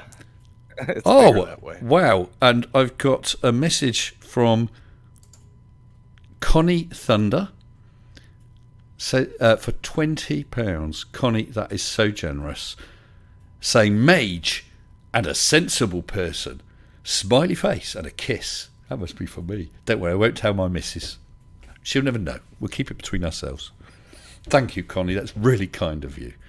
Really kind of you. Yeah, I did have a whole series of videos, Mage Rage videos, where flat earthers would have a pop at Mage. Only one person had any valid comment. I mean, all comments are valid, but do you know what I mean? Had a valid question about something in Mage, and I think it was actually Brian. Was it Brian's logic? Perhaps someone will let us know. It came from a surprising place. It might not have been Brian, but they had spotted that the temperature was reading too high by a few degrees, and it was. So whether it was a case of we had a cover over the temperature sensor to try and shield it from sunlight, but whether that had not worked or whether it was the sensor was a bit cheap, yeah, the temperature was reading too high. I held my hands up and said, "Good spot, well done." Apart from that, nobody. Sorry, go on. Who's got a problem with the temperature? Well, it was a flat earther, so he was tackling my mage and saying, that's rubbish because of this or because of that. Oh, and the temperature's too high, the temperature reading. And I looked into it, and it was out of the expected range. I suppose it's possible that on that particular day, with that particular weather, it could have been correct, but it was not in the expected range, so I was quite happy to throw that out, even though the temperature rose and then fell and then rose again. Fell and then rose, whatever, as expected. The whole range was too high. So, that was a good catch by that person who was a flat earther. I fully acknowledged it, but that was the only thing I had to... I didn't back down on it because I wasn't making much in the way of claims about it, but I fully acknowledged it openly and honestly that they had spotted something with Mage. Other than that, no one has come up with anything that was not explainable.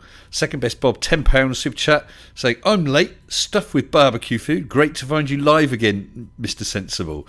Yeah, I have not been unalived, and I am back. And just to take this opportunity to say, I don't know if you saw my little advertising video on Mr. Baldy's Sensible Cats, but I have a good video out on Thursday with a flat earther I don't think anybody has seen before. It's called A Fistful of Stupid. It's a corker. Don't miss it. Right, sorry, where were we, Lander? I don't know. Where do you want to go from here? Oh, I don't know. How about a claim of yours? Not sort of something against the lunar landing or against Mage. What's one of your positive claims about Flat Earth? I wouldn't say I totally... the Flat Earth thing is something I follow. As far as... I don't research it a whole lot. I listen to a lot of the debates and what people talk about and stuff. But there are some interesting places. Like the Bolivian salt flats. Yeah, That's an stunning. interesting place. What's the... Absolutely. There's no curve there. Well, not to the naked eye, no. No. Is there a horizon? Is there a horizon? Yeah, there's always a horizon. And the horizon isn't Earth curve, but the horizon is caused by the curve of the Earth. But we can't. Sorry, go on. We can't even see the entire horizon. Like when you see pictures of the the floating boats. The ones that are floating in midair? Yeah, because of refraction. None of them are floating. They're all sitting on water. You just can't see the horizon. You can't see the horizon behind them. No, but you're talking about conditions where where the refractive conditions are causing that, like mirages, Fata Morgana, and all the other types of effects. But there are times where you do see a crisp, sharp horizon. A crisp... Oh, yeah. Maybe the other part of that, too. How far out is that? Especially with the ocean. Because it's going to depend largely on how big the swells are that are coming in as well. Well, only if you're shorter than the swells. If you're a foot... Well, it depends if you're a foot tall and the waves are 2 foot, you're not going to see beyond that wave that's 2 foot tall that's 20 feet away from you. But if you're taller, you'll see over it. Coming in. I'm talking about not the surf, but if you look out where the horizon line is, you absolutely, depending on the conditions, you're going to have large swells out in the ocean. Right. Boats can disappear behind swells and pop right back up. Well, the swell would have to be taller than the boat. Or just far enough out, to give you enough. Well, the boat is obviously out further than whatever the swell is, but right. Unless the swell or the wave or whatever that phenomenon is, unless it is taller than the ship, you're going to see the ship over the top of it, aren't you? You have Say it again. Well, if the swell is a 10 foot swell, so I'm mucking around with screens right now trying to get. If the swell is a 10-foot swell, okay, then and I can't find it. Oh, and Watto UK in the comments, Black Swan is not incoming. Yeah. Nice try though. Yeah. Well, yeah. So if okay, let's say you're 6 foot tall. Okay, I'm 6 foot tall. If there's an object 5 foot tall in between us, I'm still going to see at least some of you. You cannot be totally hidden behind that 5 foot object, can you? If it was a flat Earth. It just depends on how far back you stand. But if it's a flat Earth, eventually you'll not see. You can back up far enough for that 5 foot wall. You're still not going to see. You won't see me. Well, I've got a powerful telescope, so you're not we're not going to have a worry about too small to see. But my eyes still have a direct line of sight to your eyes, don't they? Do you see what I'm saying? Yeah. Mm-hmm. So you're not hidden. For you to be hidden, that object has to be taller. Yeah, but the scale of what you're talking about, two people standing with a 5 foot wall between them, and then staring at something miles out onto the ocean through atmosphere and all that, it's a completely different ballgame. But it's the same principle. Same principle, but it doesn't apply the same in both situations. I have found what I wanted to show you, but I'm going to have to resize it. I don't know why we've got such issues with size. Although my missus is always saying things like that, so go figure. There we go. There's a container ship. Yeah. So I don't know how tall the hull of a container ship is. I don't know. Let's say it's 30 foot, just for the sake of argument. That would mean whatever is in between you and that container ship has to be at least 30 foot tall to hide that 30 foot of container ship. Okay, but see, the problem I'm having is in the picture, in the center, you have mirroring going clear across the center of that ship. Yeah, it's not I'll give you, that's not the very clearest, but you can see absolutely zero of the hull. You can see the containers, which does see, like in a Black Swan, there is that slight uplifting. I'm going to find you another one then. I appreciate that I've got access to these. If you have a photo and you want me to show, I'll happily show it. That's not a problem. But I appreciate it's a lot easier for me to just pick and choose photos that I've got. But there's a very common one. Where is it?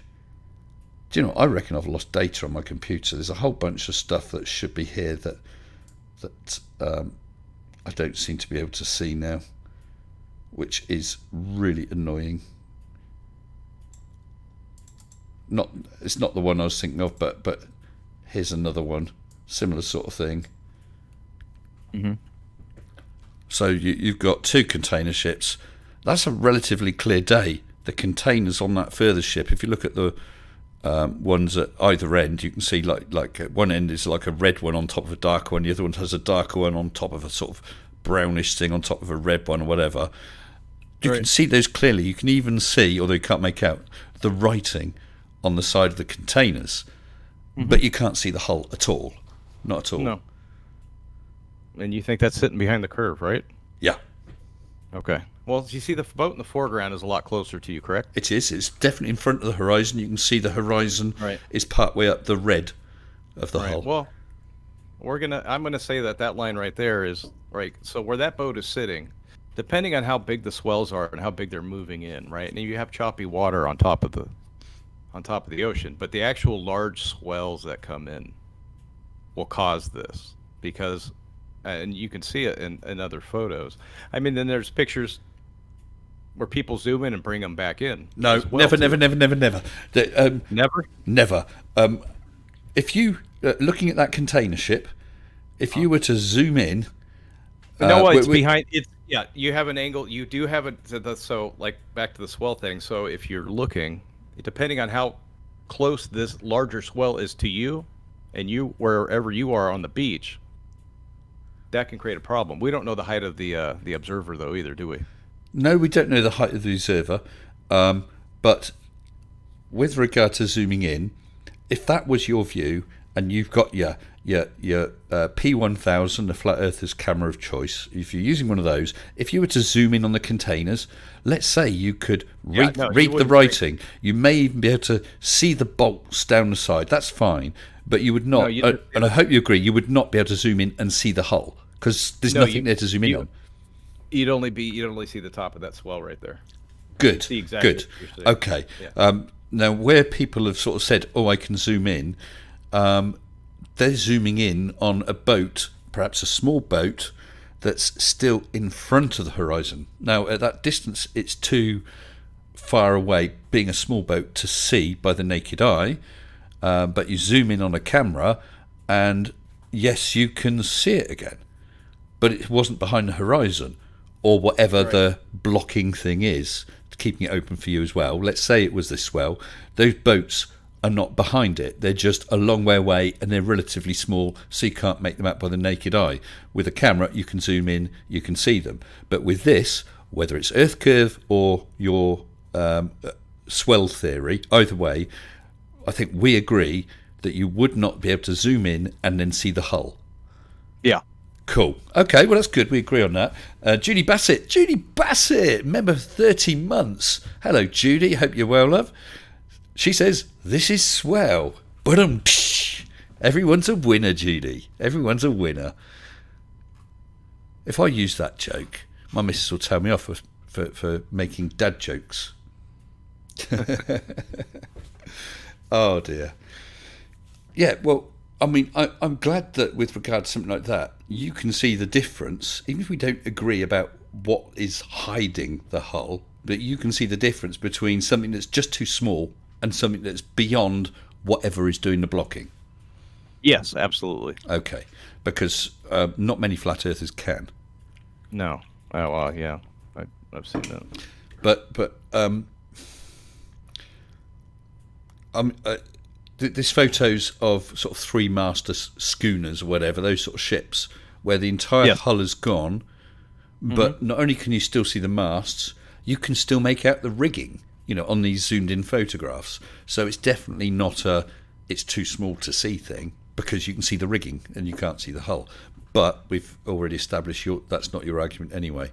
But if you had a flat Earth between me and you, as long as anything is lower, I can still see you. Of course, if it comes higher, you're going to be blocked. I'm not going to be able to see you.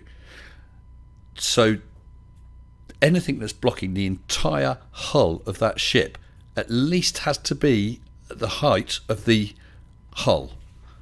It doesn't have to be the height. If it's right next to the hull, sure. But so think about it this way. Let's say you're standing on the beach, okay? Yep.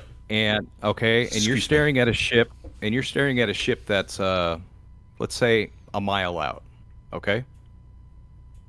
Sorry, yes, I see where you're going with this. Go on, make your point now. To be fair, and then the swell is, say, I don't know, maybe a third the way in, and it's a bit of a tsunami. And no, it doesn't even have to be that big to cover part of the ship. It's just got to block enough for you to not be able to see it. It just has to have a broad enough angle, closer to you. It is all down to angles. It's like this. Like think about it like this. If you were 1 foot tall, okay, and I put a 2 foot wall in front of you, you're not going to see anything, right? Yep. Even if there's a 3 foot object on the other side.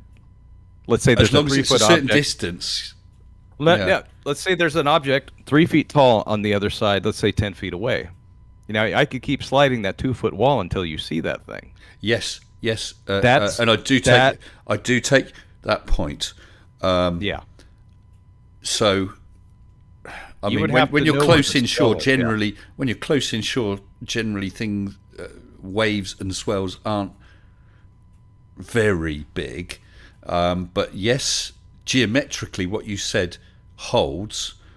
But now, if let's say you stand on a cliff, 50 foot tall, looking at that looking at that same container ship, you may be able to see a bit more of it, or for a further distance away, but you'll still reach the point when the hull is hidden behind that line, but there's nothing that's either tall enough or close enough, because you're on a 50-foot cliff, so whatever is going to be hiding it has to be tall enough because you can see straight over anything between yourself and the hull of that ship, unless it's taller than 50 foot plus your eye height. The other difference in that scenario is that the higher up you are, the farther you're going to see out, right? So for a ship bottom to disappear, how much further would it have to be away from you? For the bottom of that. Sorry, please say again. How much further would that boat have to be away from you? If you were the one in that photograph? If you were standing on the beach versus standing on a 50-foot cliff. Oh, I see. Well, that's when you need that Walter Bislin's Earth Curve calculator, because he can tell you that because you've got the observer's height in feet, and it will tell you the amount that gets hidden by the curve. So at a certain distance, the bottom foot will be hidden. It goes further away based on your 50-foot height, then more and more of it gets hidden. So Walter Bislin does have an Earth Curve calculator, a graphical one as well, and you can slide things around that will answer that. And I've just had a super chat from Mr. Flo Rider. Good evening, Flo, for €5. He says, "Hi, Mr. S. You know me, talking about ships. What about towing tags?" Absolutely. Thanks for making content again. Take care, friend. Yeah, Flo Rider. I credit Flo Rider with first coming up with an anti-flat Earth argument, Lander, which I have used several times. Have you ever heard of tow tanks? Tow tanks, no. No. When they're making ships, designing ships, you don't want to build a great big ship. Yeah. We're the tanks that sort of tank, right? Yeah, a tank that's say 100 meters long or whatever, and they make a scale model. They can. With a wave machine, they can model different conditions, and then they basically tow the model ship along the surface of the water to see how it behaves. So yeah, you know what one of those is. Okay. Yes. Now the important thing is that gantry, which goes along towing the model ship, has to not affect the test. It doesn't want to push the hull down into the water. It doesn't want to pull it out of the water. It has to be very, very level to the surface of the water. Oh, I know this argument. Okay, all right. So just in case anyone else is here who hasn't heard it, the gantries run on rails. The rails have to be the exact same height above the surface of the water, and they curve. That's the nub of the argument. Right, ever so slightly, right? Oh yes, ever so slightly. Yeah, it's not much. Right, it's like the half-inch gap on the Verrazano Bridge. Yeah, I do. I'm so glad you brought that up. I was thinking about that today. Let's finish off. Because so it was Flo Rider who came up with that tow tank thing. Now, perhaps someone else has used it before Flo, but Flo was the very first person I'm aware of who brought it up.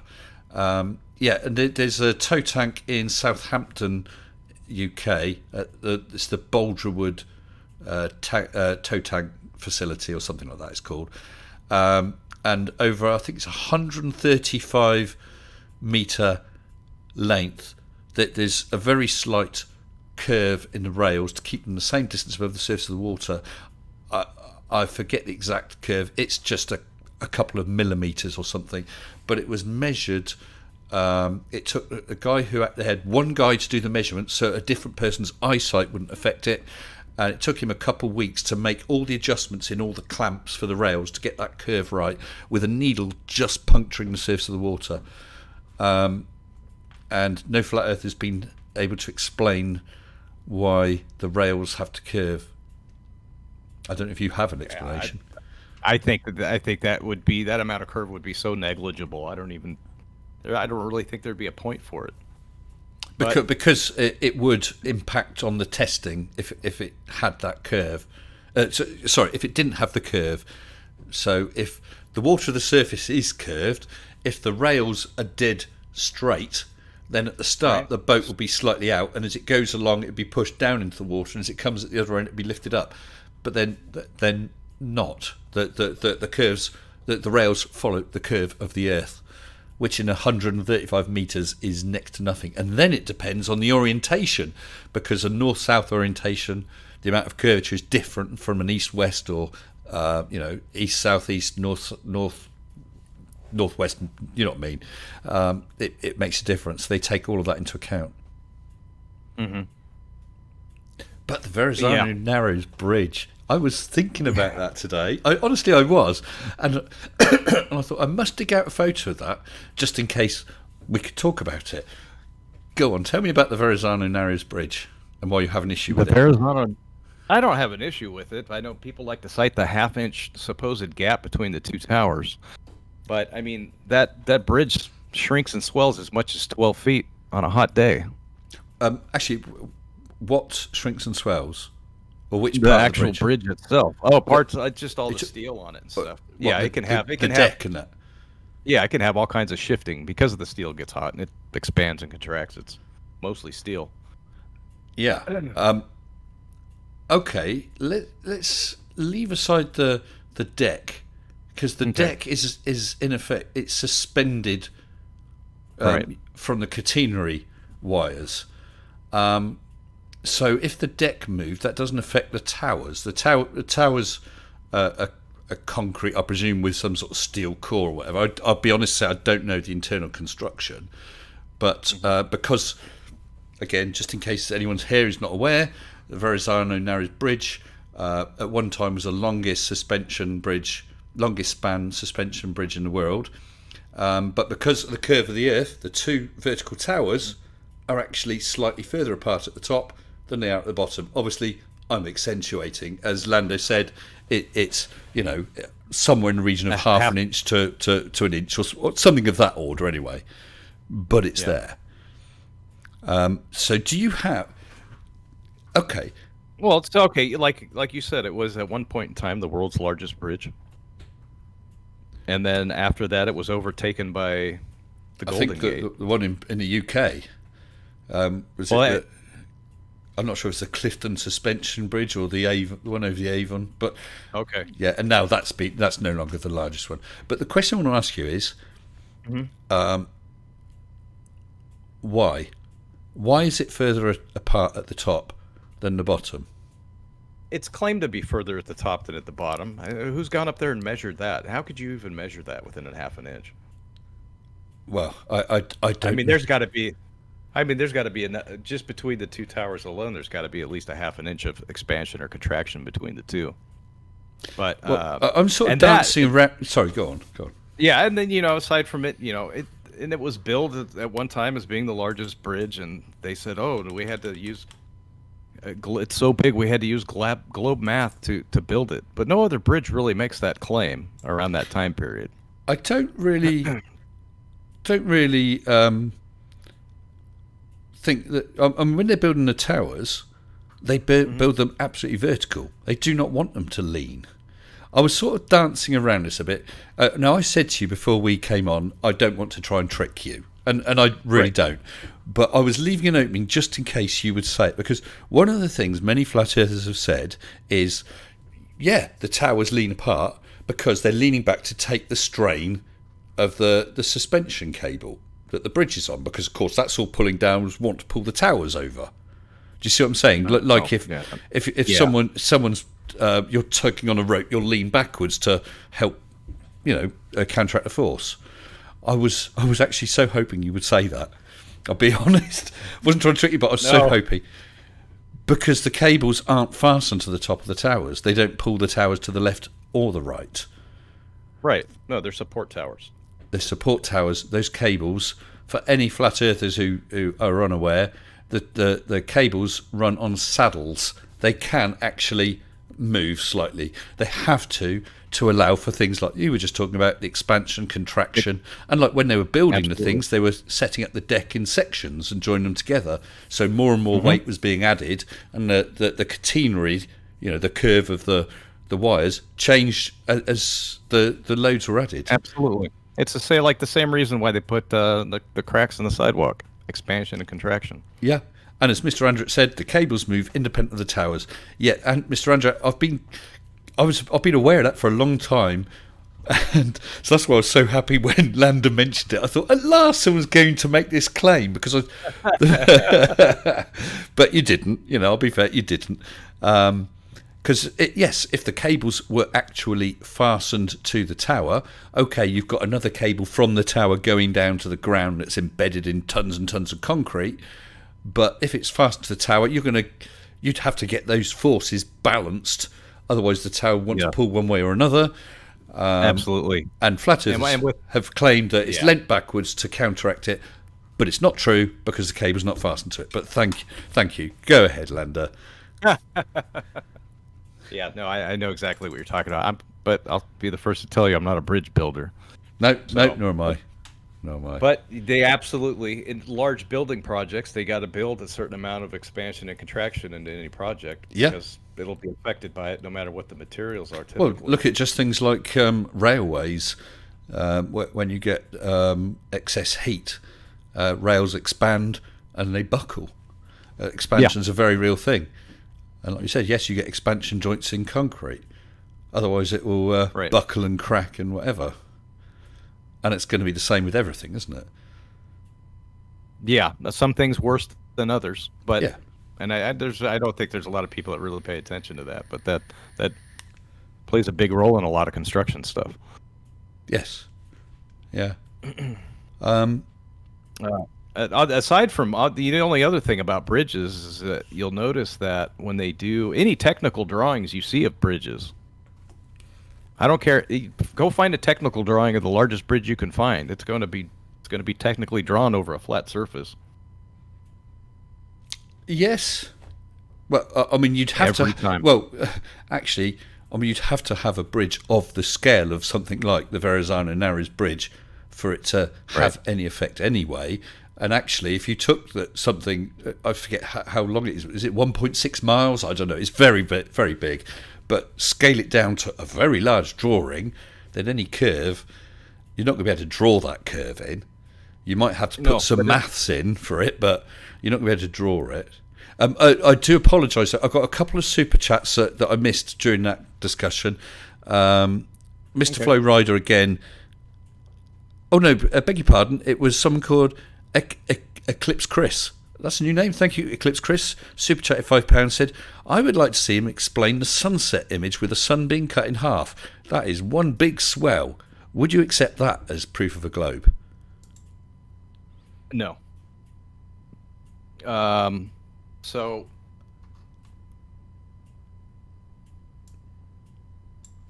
at that point in time, how far is the sun from you? Let's say you were standing 93 million miles, give or take. No, I mean, as far, let's say that over the top of the Earth, where would that sun be? If you were standing on a beach at sunset, yeah, okay, and you see half the sun at sunset, yeah, where's the actual sun? Where's the actual sun's position at that time? It's actually lower than that. The sun has, geometrically, it has already set its refraction that's lifting it up, keeping it up a few minutes longer.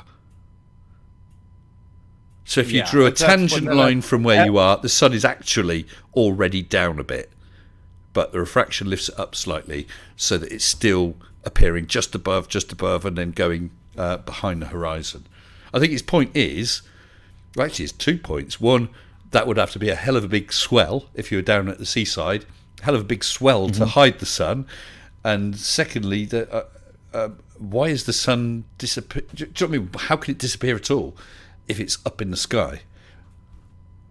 How can it disappear at all? I mean, it can only the atmosphere and how much light it can throw off. I mean, how much area it covers? What, approximately 50% of the Earth, approximately. But you were saying about the boats and things, and your example of a 2-foot sliding wall. I got what you were saying, but for that to be affecting the sun, unless you're, well, I don't know. How do you accept the sun's about 93 million miles away, or are you going to say it's sort of unknown or a few thousand miles away? I don't know what your views are on things like that. I would say, at this point, I wouldn't I don't believe it's 93 million miles away. I know some other people have come up with figures around 3,000 miles away and it being about 30 miles across and stuff. I haven't looked too much into it myself to really make that determination. 93 million. Well, if it was 93 million miles away, I had a flat Earth, which just wouldn't even work. Period. Well, it wouldn't work with a flat Earth, no. No, it would have to be closer and more local. Which is why they came up with that. But then if you're talking about a 30-mile diameter sun, it wouldn't be big enough for the fission process, fission or fusion, which I forget which it is, that keeps the sun illuminated. It would be big enough that it just wouldn't work. If it was, say, 30 miles, say 3,000 miles, well, we can see the sun from one side of the world at dawn. You can see the sun coming up. You've got midday somewhere else. You've got sunset somewhere else. That's across half whatever shape the Earth is, it's halfway across the Earth. We know that half the Earth is lit. So how could they all see the sun at the same size if it's only 3,000 miles away? It would shrink perspectively. It does change size, and sometimes it'll completely disappear in the sky too. I mean, there's videos. And I have seen the videos with sort of cloudy, misty conditions, and it will fade away. Yeah, then. It can fade away. But as far as the size, there was somebody. Jay Tolan did a video on that, and he got it to change sizes through his observations. I've heard of him. I'd have to have a look at it. I mean, you must have seen photos where they superimpose the image of the sun, in effect time lapse, but through a filter, so you don't get the glare, and the size of the sun never changes. It never changes. Have you seen any of Jay Tolan's stuff? I haven't. I have heard of him. I haven't seen him. Another thing he did was he went to the. He lives in California, I believe. He went to the California Aqueduct up in the high desert, which is about 3 miles. That 3-mile long aqueduct. Oh, so a water carrying aqueduct, is that? Yeah. Aqua. Yeah. Oh. yeah. Okay. There's a big aqueduct system up in the desert in LA County, and it's about 3 or 4 miles long, and he surveyed that and couldn't find any curve in it. Well, how would he detect a curve? I'm not saying he wouldn't be able to, but what sort of equipment? You'd need some pretty good equipment. I mean, surveyors can detect it with whatever it is, the excess was it some of the zenith angles or whatever. Right, because the aqueduct doesn't match the water line. Where the water is flat, but the aqueduct isn't. Sorry, there's some issues. It's been a long time since I've seen the video, but he does have a video on the California aqueduct, and where he even talks to the guys who work on it and stuff like that. It's a pretty interesting video. You should check it out. I mean, his videos are pretty interesting as it is. Well, I mean, if you were building an aqueduct, it's going to be above the ground level, isn't it? So you start building it. So all you're going to do is you're going to make sure that the walls of that container, the aqueduct container, a level height above. Well, I mean, as long as you're using a spirit level, you keep doing that, you will follow the curve of the Earth. So will the water surface. So it's not a problem. Right. I do have a couple of super chats to read out. From MB, thank you MB for £2. Says, so when is Flurf presenting evidence of flat? Well, Mr. Lunacy Lander is actually coming up with some stuff right now, which we're just going into about this aqueduct. Sorry, and Brian Pop Robson again, $4.99. Thank you, Brian. You're a busy boy tonight. If you lie on a west-facing beach and watch the sunset, stand up when it is set, you will see the last bit of the sunset again. Fact. Do you know what that? I have heard that, and it's something I do want to try. Certainly, if you can whiz up high enough. I looked into that with the Burj Al Khalifa. You can do it there. See sunset on the ground and get up there. But you have to have things organised because you have to be able to go straight into the fast elevators. Not something that's easy to do. But that's an easy one to try and do about the beach. And I've got another super chat from Eclipse Chris again. £10. Thank you, Chris. Talking about the sun, it is the same angular size roughly all day, even just above the horizon. Then it magically gets smaller all of a sudden within seconds. How can that be? what would he accept as proof of a globe?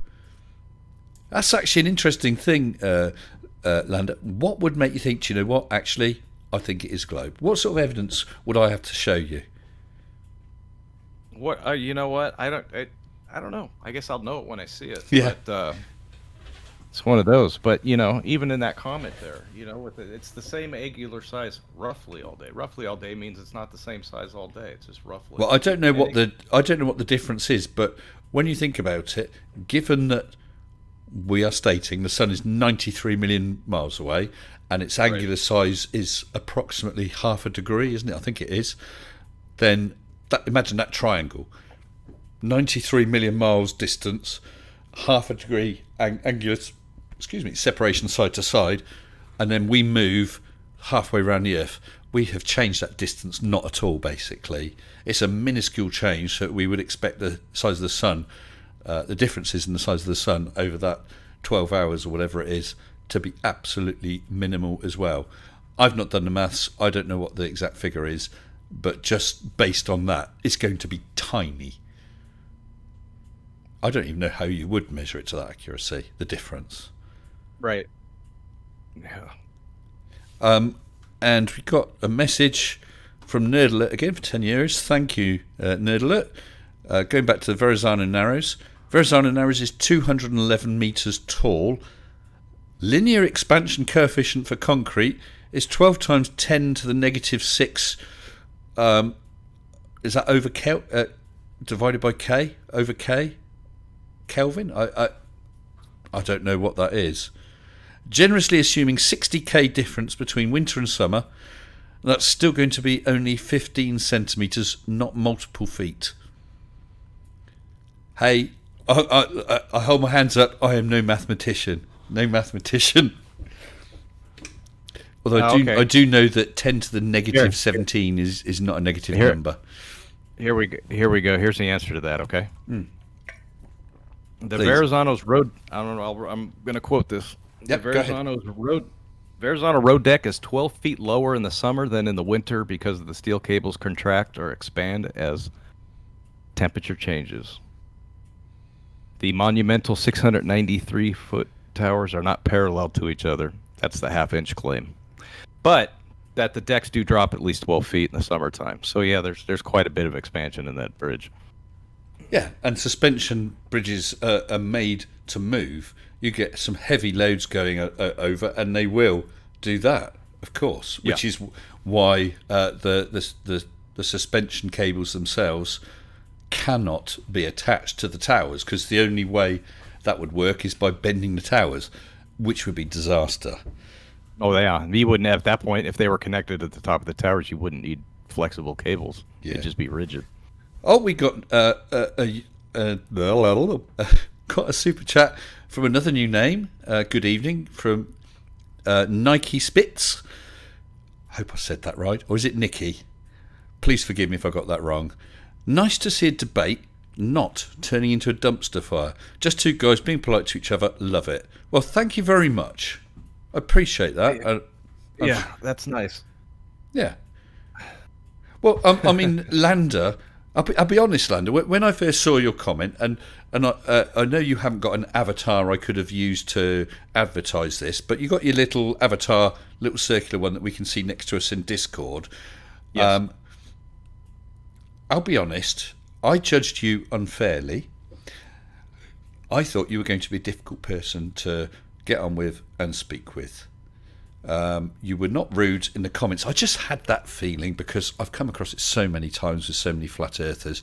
And when your comment had sort of said, I'd said about having a debate and he basically ran away, or words to that effect, I thought, he's looking for a bit of a dust up, either in the comments or perhaps online. But you have not been like that at all. Not from the get-go. You've been totally polite in all the emails. We've not had a single issue, have we? No, not at all. It's been good. I didn't think this was going to go bad at all because I don't think you have any ill intent. I knew I didn't. So yeah, obviously I didn't know you at all. You do know you, but you've been able to see me. I've had other people on here with their first experience of life. I don't know if I said that. This is Lander's first time on a live stream. Yeah, my purpose is to talk about some hopefully interesting stuff. We've gone all over the place, from moon landings to Verrazano Narrows Bridge, which I think is interesting, and obviously other people find that interesting as well. I mean, if you not being funny, if you turned around and started being really, I mean, if you said, "Oh, don't be an idiot, Mr. S," of course it doesn't. I wouldn't have a problem with that. But if you just started, like some of them do, effing and blinding and being transphobic and racist and whatever, we've had all that sort of thing on various debunking channels from, I'll be honest, the flat Earth side. But I've seen it. Yeah. Well, I'm glad to. Yeah, I have, and I don't understand why they do it. There's no need for it. I think just some of them are idiots. Yeah. Well, this is a really civil conversation. So, what Nikki or Nike, sorry, Spitz says, I really appreciate that comment. But like Fight the Flat Earth says, it's also quite fun sometimes to see a dumpster fire. It is. But Nerdler has messaged again for €5, carrying on with the Verrazano Towers, saying, your claim was that measuring the distance between the towers makes no sense because of the expansion. The deck has zero to do with it. Deflection much?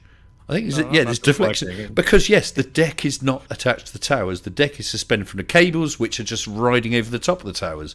So I do take his point. That expansion contraction you're talking about, being only 15... was it? No, you said at 12 feet or whatever. That's the deck lifting and whatever. Yeah. Yeah, my point in bringing the 12 feet is that there's a fair amount of expansion and traction in that entire bridge. It's going to happen no matter what. Anywhere there's steel, it's going to expand and contract. That's just the nature of the material. Well, given a tower, the tower's going to expand in every direction. It's going to heat up. So, in the hot weather, it cool down, contract in the cool weather. But if you think of the tower side to side, whatever that width is, it's only going to be a fraction that it expands, whatever, and that's not going to affect the distance between. Well, actually, it would affect the distance between. It would just say the distance between them, because they're both a bit fatter in the summer, will be slightly less than in the winter. Height-wise, you've got a longer stretch. Someone said 211 meters. Let's go with that. 200 meters.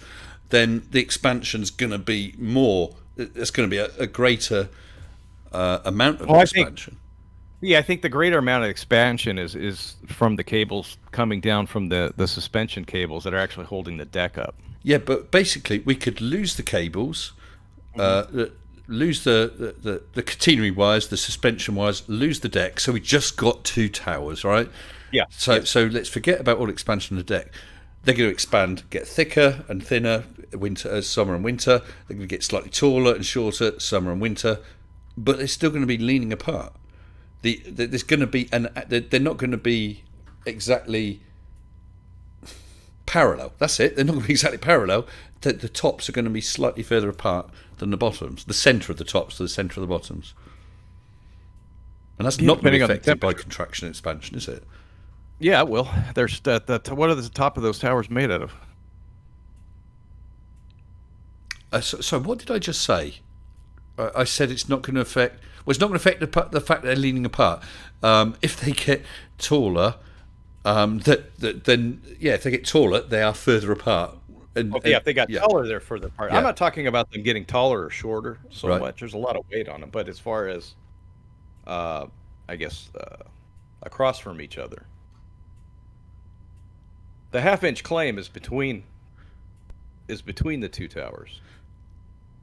I'm just making a presumption here. I presume it's between the centres. So if each tower was a square shape, or it would be the centre of the square to the centre of the square. That's what I've always read it as, rather than the faces near. I see what you're saying. Okay, I see what you're saying. I'd like to see somebody measure that. It would be interesting. We've got a super chat from Janosch Takac. Yo estate. He's polite, fine, but where is his flat earth evidence? He's just parroting age-old flurf claims. I'd prefer a dumpster fire. Someone wants to fight you, I think. Oh. Najan Kuznam Janosch. That's got a lot of people talking. I hope Janosch speaks that language. Is it Tokach or Tak? Yeah, Tokach. Tokach. Yeah. You have to know these things when you're a dad, you know. Yeah, so it would be interesting to know how they made this measurement, wouldn't it? And from my point of view, I have done some research, but I'll be honest and say there's not a whole lot of information about it. I tried. No, there isn't. There's no, not. I tried to find sort of building plans, because this sort of stuff would be like gold dust. Not be funny in a flat Earth, globe Earth argument. If I can whip out the plans, if I can definitively show and explain how these measurements were made, that's a winner. You know, if I was having a formal debate with you and I could show that, right? But that information is not floating around though, because I've looked for it too. Absolutely. Yeah. Maybe we should approach them together and say, look, sort this out. We need to know. Oh dear. Well, I've certainly been enjoying this. Yeah, so I was going to bring up the Verrazano Narrows Bridge. I got a smile from Janosch. Thank you, mate. Appreciate it. I was going to bring up the Verrazano Narrows Bridge. What other typical flat? I mean, we've had quite a bit of agreement on various aspects of various things, even if we don't agree on the final outcome of them, which I think is quite healthy. Yes. I mean, there's a lot of weird shit out there that people say about flat Earth, like like when it comes to stuff like gravity and. What about? That's like a. Go on. Oh, that'd be a whole nother topic one day. Yeah. What about this whole business about celestial navigation? Have you looked into that at all? Oh, it's stuff that Nathan Oakley was droning on about. He does drone, and it is on and on and on and on. I remember when that first started, and I started to look into it a little bit. I mean, it just wasn't all that interesting of a topic to me. I mean, I'm never gonna need to learn how to celestial navigate, so it's not something I want to run out and purchase and learn how to do. No. And then Bob the Science Guy put out a challenge, Sextant Challenge. Oh, was it? Or has he done one as well? Because MC Toon did one. He did one a long time ago, and he said, what did he say?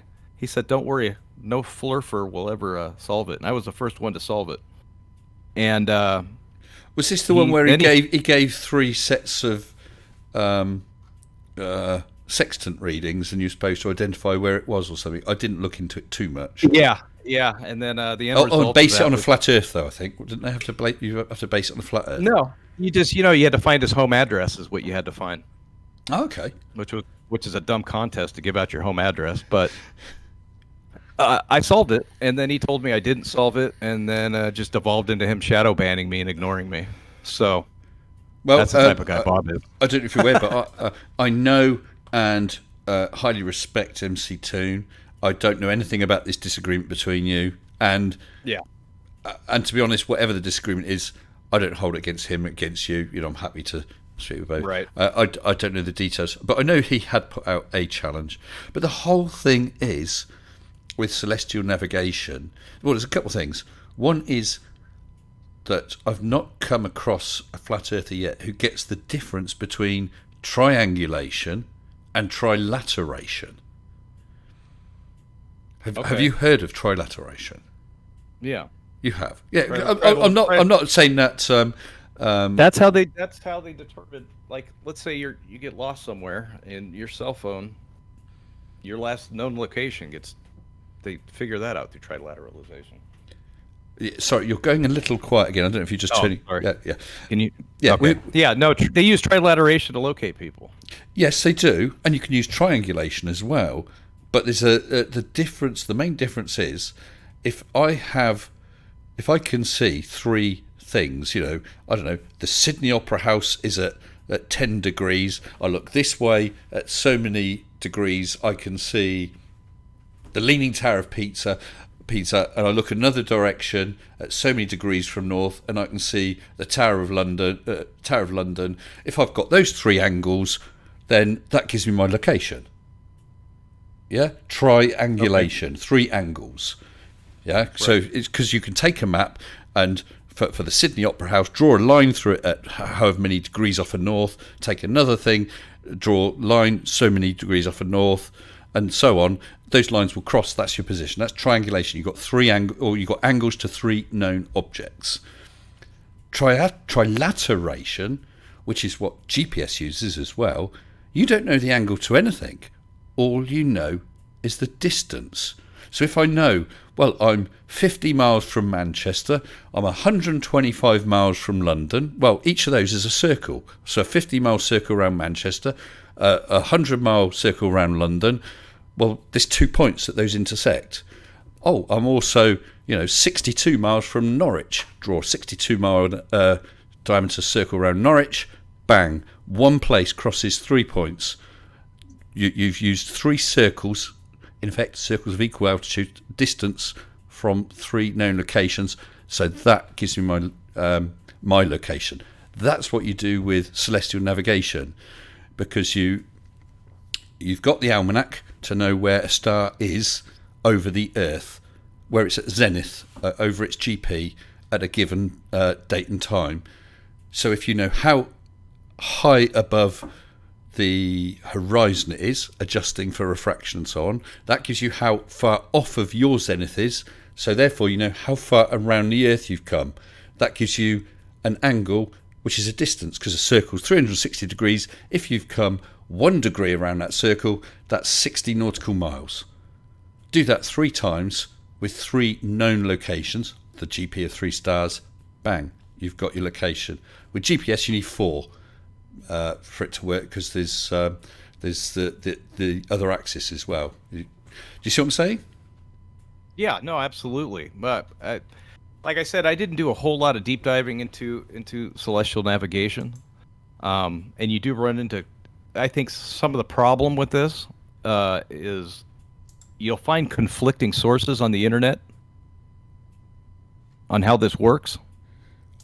Well, I think I think the big problem comes, they see it's the simplified diagrams. So you'll see a picture of a ship, a star up there, and pretty much either a straight line or a curve, but they'll draw that as a triangle, which in reality it isn't. Right. All you're interested in is, okay, let's talk about the star Polaris. If I was stood at the North Pole, that star is at my zenith, isn't it? If you were assuming the Earth is a sphere, as you move further around, that star is going to go off your zenith, isn't it? It's going to get to a lower and lower angle. So if it got down to 90 degrees, you come a quarter of the way around the circle. Obviously, you couldn't do that. It's too low. But that's what holds. So at 45 degrees, you're an eighth of the way around the Earth. If you know that the Earth is a given size, that gives you a distance. So that's the one angle you want. Now, if you're on a ship at sea, how do you determine what's exactly above you? You can't. The best you can do is determine what's the closest to level, adjust for known error correction, take the angle of elevation, deduct that from 90, that gives you the angle off of your zenith that the star is. Then you know how far away around the circle you are, then you know your distance. They don't get it. No, I appreciate you're saying you've not looked into it too much, so I'm not going to have a big argument with you about it. That's an honest position to take, because you could either decide, I'm not interested anymore, or hey, I'll find out about it. But at least you're not arguing it from ignorance. If Nathan Oakley starts yelling about it, it's safe to just run the other direction. Guys, we got a winner here. A flat earther with common sense. Now, honestly, that's brilliant. Yeah, I mean, he keeps going on about, you can't get an angle from a curve. You've got to have a flat baseline. I don't know what he's talking about. All you want is a horizontal. It doesn't matter if you're stood at sea level or at the top of the mountain. You just want to know how far up that star is from the horizontal. So as long as you can establish horizontal, or vertical, you can get Right. that angle. Because you can use a bubble sextant where the bubble is basically floating, is rising in a dome with crosshairs. So if you can see that the bubble's exactly on the crosshairs, you know that's your vertical, and then you take the angle down to the star. That's a bubble sextant. The other way is to do it from horizontal. That's a little harder. Now, Yeah. if you know your height, you know how far away the horizon should be. I know you might not agree with that, but you know how far away the horizon should be. Right. And therefore you know how much drop there is. So whatever the angle is up to that star, let's say you get an angle of 45 degrees up to the star. Well, if you had a 1 degree drop, that star is actually 44 degrees, not 45. So you have to deduct that. They think you add it on, and then you allow for refraction. It is an interesting subject. I mean, It is. I It wouldn't is. go to the trouble of buying one and learning how to use it, because to use it properly is actually quite a skill. Yeah, good. I would agree with that. So, but the other side of that too is, before the sextant was invented, or even pre-globe, they were using what other navigation methods were they using back Astrolabes. then? Right. Astrolabes. I know I know less about them, but I've heard of them and I've seen photos. Yeah. I Those are don't know what the interesting- technique is behind them. Maybe it's very Right. similar. And I think even like the Polynesian people had a series of they had a different way of doing it. They had even a smaller tool that they used, but there's different methods of doing it. I just, like I said, I never really dug deep into it, and I did hear Nathan Oakley screaming about it a bunch, and I've heard some other people talk about it. I messed around with Bob the Science Guy a little bit, and then I just kind of just left it alone. Well, I mean, yes. I mean, I would say 99.9% of us arguing about this stuff. None of us are ship captains. No. And the only ones who have experience of using it say it supports, or the whole thing is geared around the Earth being curved. I was thinking about doing a video with, in the local park, there's one of these kiddies little roundabout things, doing that. Although it's not 100% accurate, obviously, but you've got the one light source of the sun. So if I should be able to show shadows cast and then turn it round and so on and try and explain it, but I don't know. I might look into doing that sometime. It's finding the time and the weather, actually. It's been shocking lately. But I found it a fascinating subject. It's just, I don't think anyone would expect you or me or Bob the Science Guy to be a total expert in it. I understand the basic principles, and if someone was going to ask me to do it, I couldn't do it. There's all sorts of calculations that are involved and multiple readings and stuff like that. Hell, when you use the sextant, just taking the reading of the star, because you use a mirror to bring the star or the object down to the horizon line, but you don't know if you're holding it vertically, so you have to swing it until it just brushes. It's all skills that take a lot of practice. But people just making wild claims that a sextant supports the flat Earth and couldn't work on a sphere, quite frankly, just shows that the person hasn't got the faintest idea of the principle it's operating behind. Wow. Listen, do you realise that we've been talking for 2.5 hours?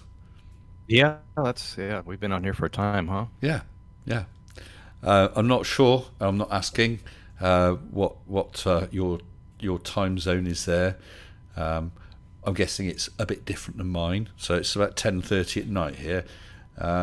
Yeah, it's at 2:30 in the afternoon here. Oh, that sounds a bit more reasonable.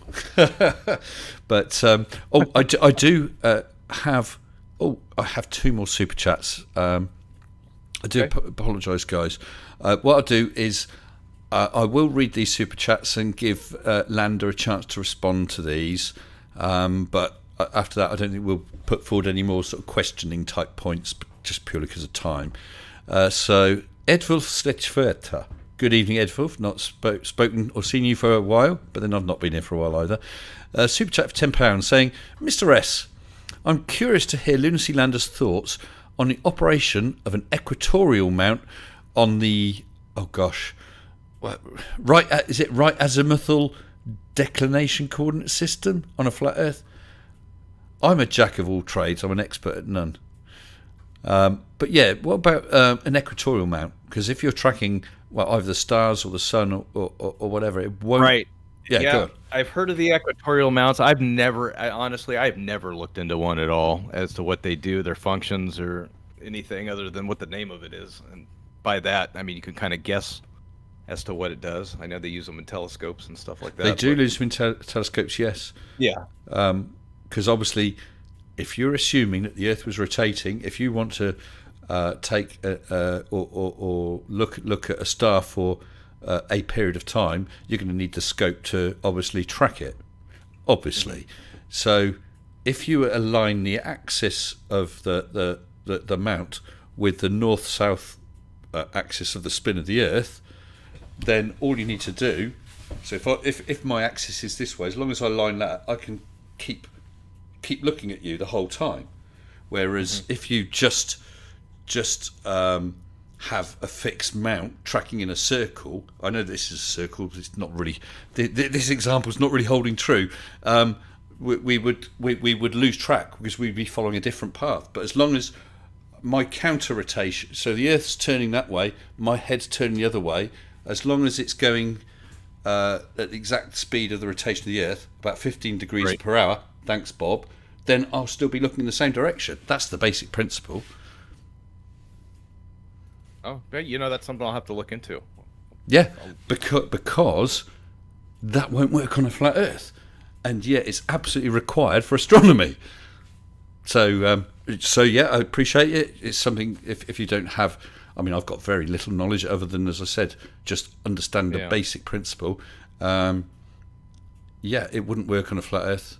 And it is absolutely required on a rotating globe.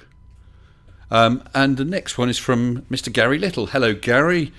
Super chat $5 saying, want to discuss VHF navigation? I'm a pilot, a radio systems officer in the United States Army, and an amateur radio operator. What's VHF navigation? VHF navigation. All right. Very high frequency. Very high frequency, but other than that, I don't know, Gary, is that talking about things like the old systems they used to use, like Lauren and the other radio systems they used, or were they very low frequency? I'm not sure, because it travels. I don't know. I know nothing about it. Do you, Lander? The only thing it's like short-range radio navigation. I mean, I don't know things like the Lauren, wasn't it the time they sent out signals at certain intervals from known locations, and then you could calculate your position, which would be trilateration because you don't know the angles to them. I suppose that's similar to GPS. Similar, if it's trilateration. But I know nothing more about it. Yeah, I don't know anything about it. I'm just kind of skimming a Google search here. But, what I will say, Gary, as a radio systems officer in the United States Army, even though I'm not a US citizen, thank you for your service. I say that to our soldiers and stuff as well. Quite right too. Big respect, man. Got to respect someone who put their life on the line, potentially, for their country. Oh, absolutely. Yeah.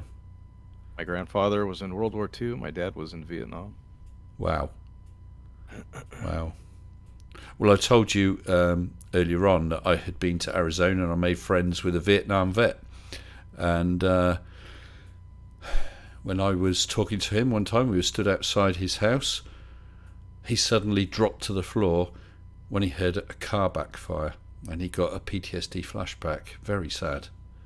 Oh, Very yeah, sad. that's Very nice guy. Very nice guy.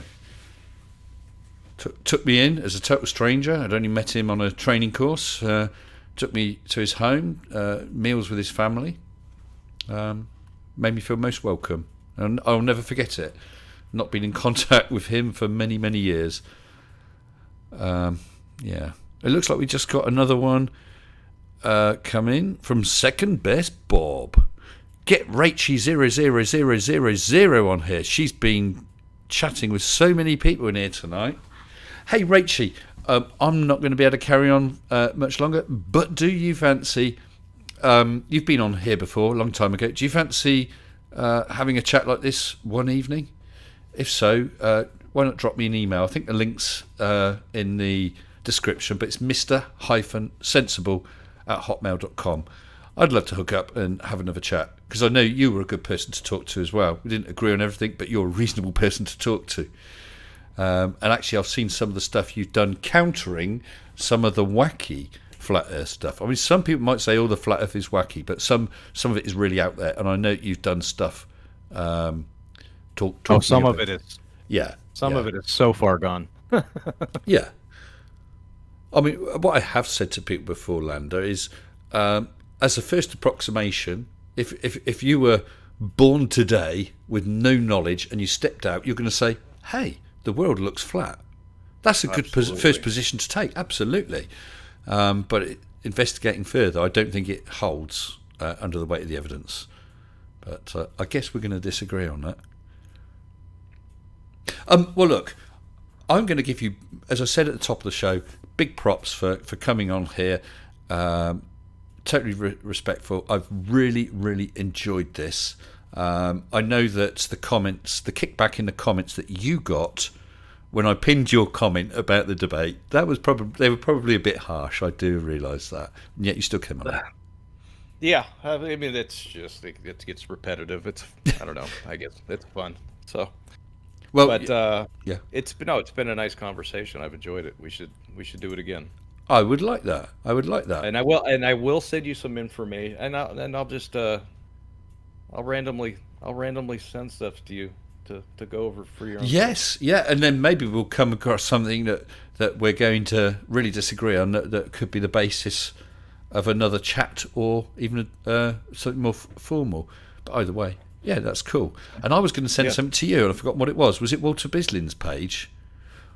I'm not sure if I've still got the... Yeah, I've still got the link. There we go. Walter Bislin's page. I'm not sure how far we are into the stream. About 2 hours 40. It's in there, the link. Actually, I could probably... I can't edit the description right now. I shall try and remember and edit the description of this video and put a link to Walter Bislin's Mage page. That's good. Mage page in the description below. Well, any closing words, Lander? Anything you want to say? Thanks for having. I'm saving this Walter Bislin's page right now. Okay, yeah, right. That's an interesting read. Okay, yeah, no, I got that saved. Oh no, thanks for having me on. It was a good chat. Yeah, I didn't think it was going to go any worse than this, anyways. No, I thought it was good, because any of us could get something wrong. We have to be open. Either of us. I mean, there was something you brought up which I knew nothing about. You have to come from a position that none of us know everything.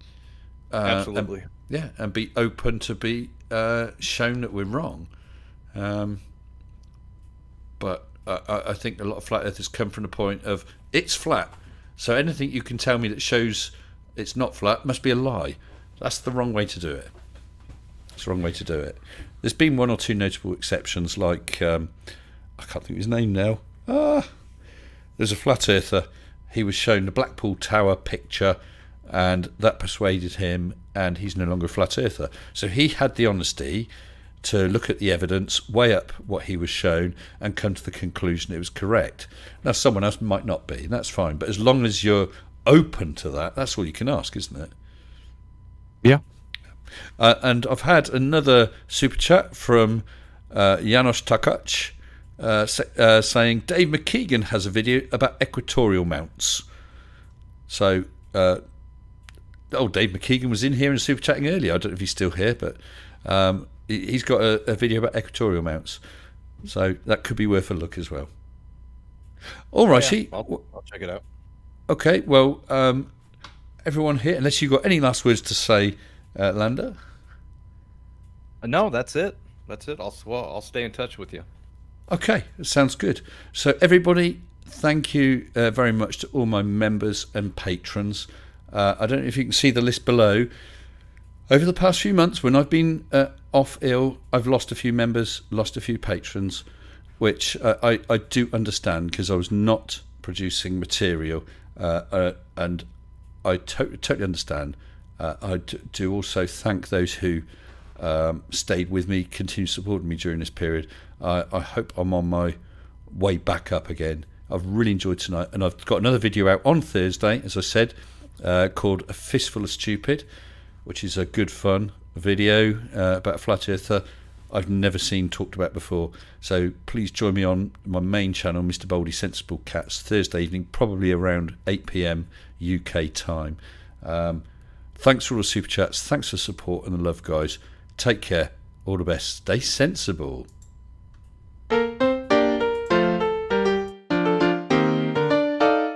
Mr. Sensible, Mr. Sensible, bring me some cheese, and get me only the best if you please, best if you please. Here are some flowers, let me display them. Yea, Dr. Warner, you have gone all slay them. Mr. Sensible, you are a man. Every subscriber is a faithful fan. Bring your logic and your cheese. Mr. Sensible, help us out, please. Mr. Sensible, I needed proof of gravity, so I jump off the roof. It's hard enough, let me go further. Why was I ever such a darn flat earther? Mr. Sensible, I'm such a clown, I am the laughing stock of the town. Bring your logic and your cheese. Mr. Sensible, help me out, please. Mr. Sensible, bring me a sphere, to which the waters of the oceans adhere, add explanations, but let me be candid. So clear that all the flowers understand it. Mr. Sensible, please hear my call, the earth is not flat.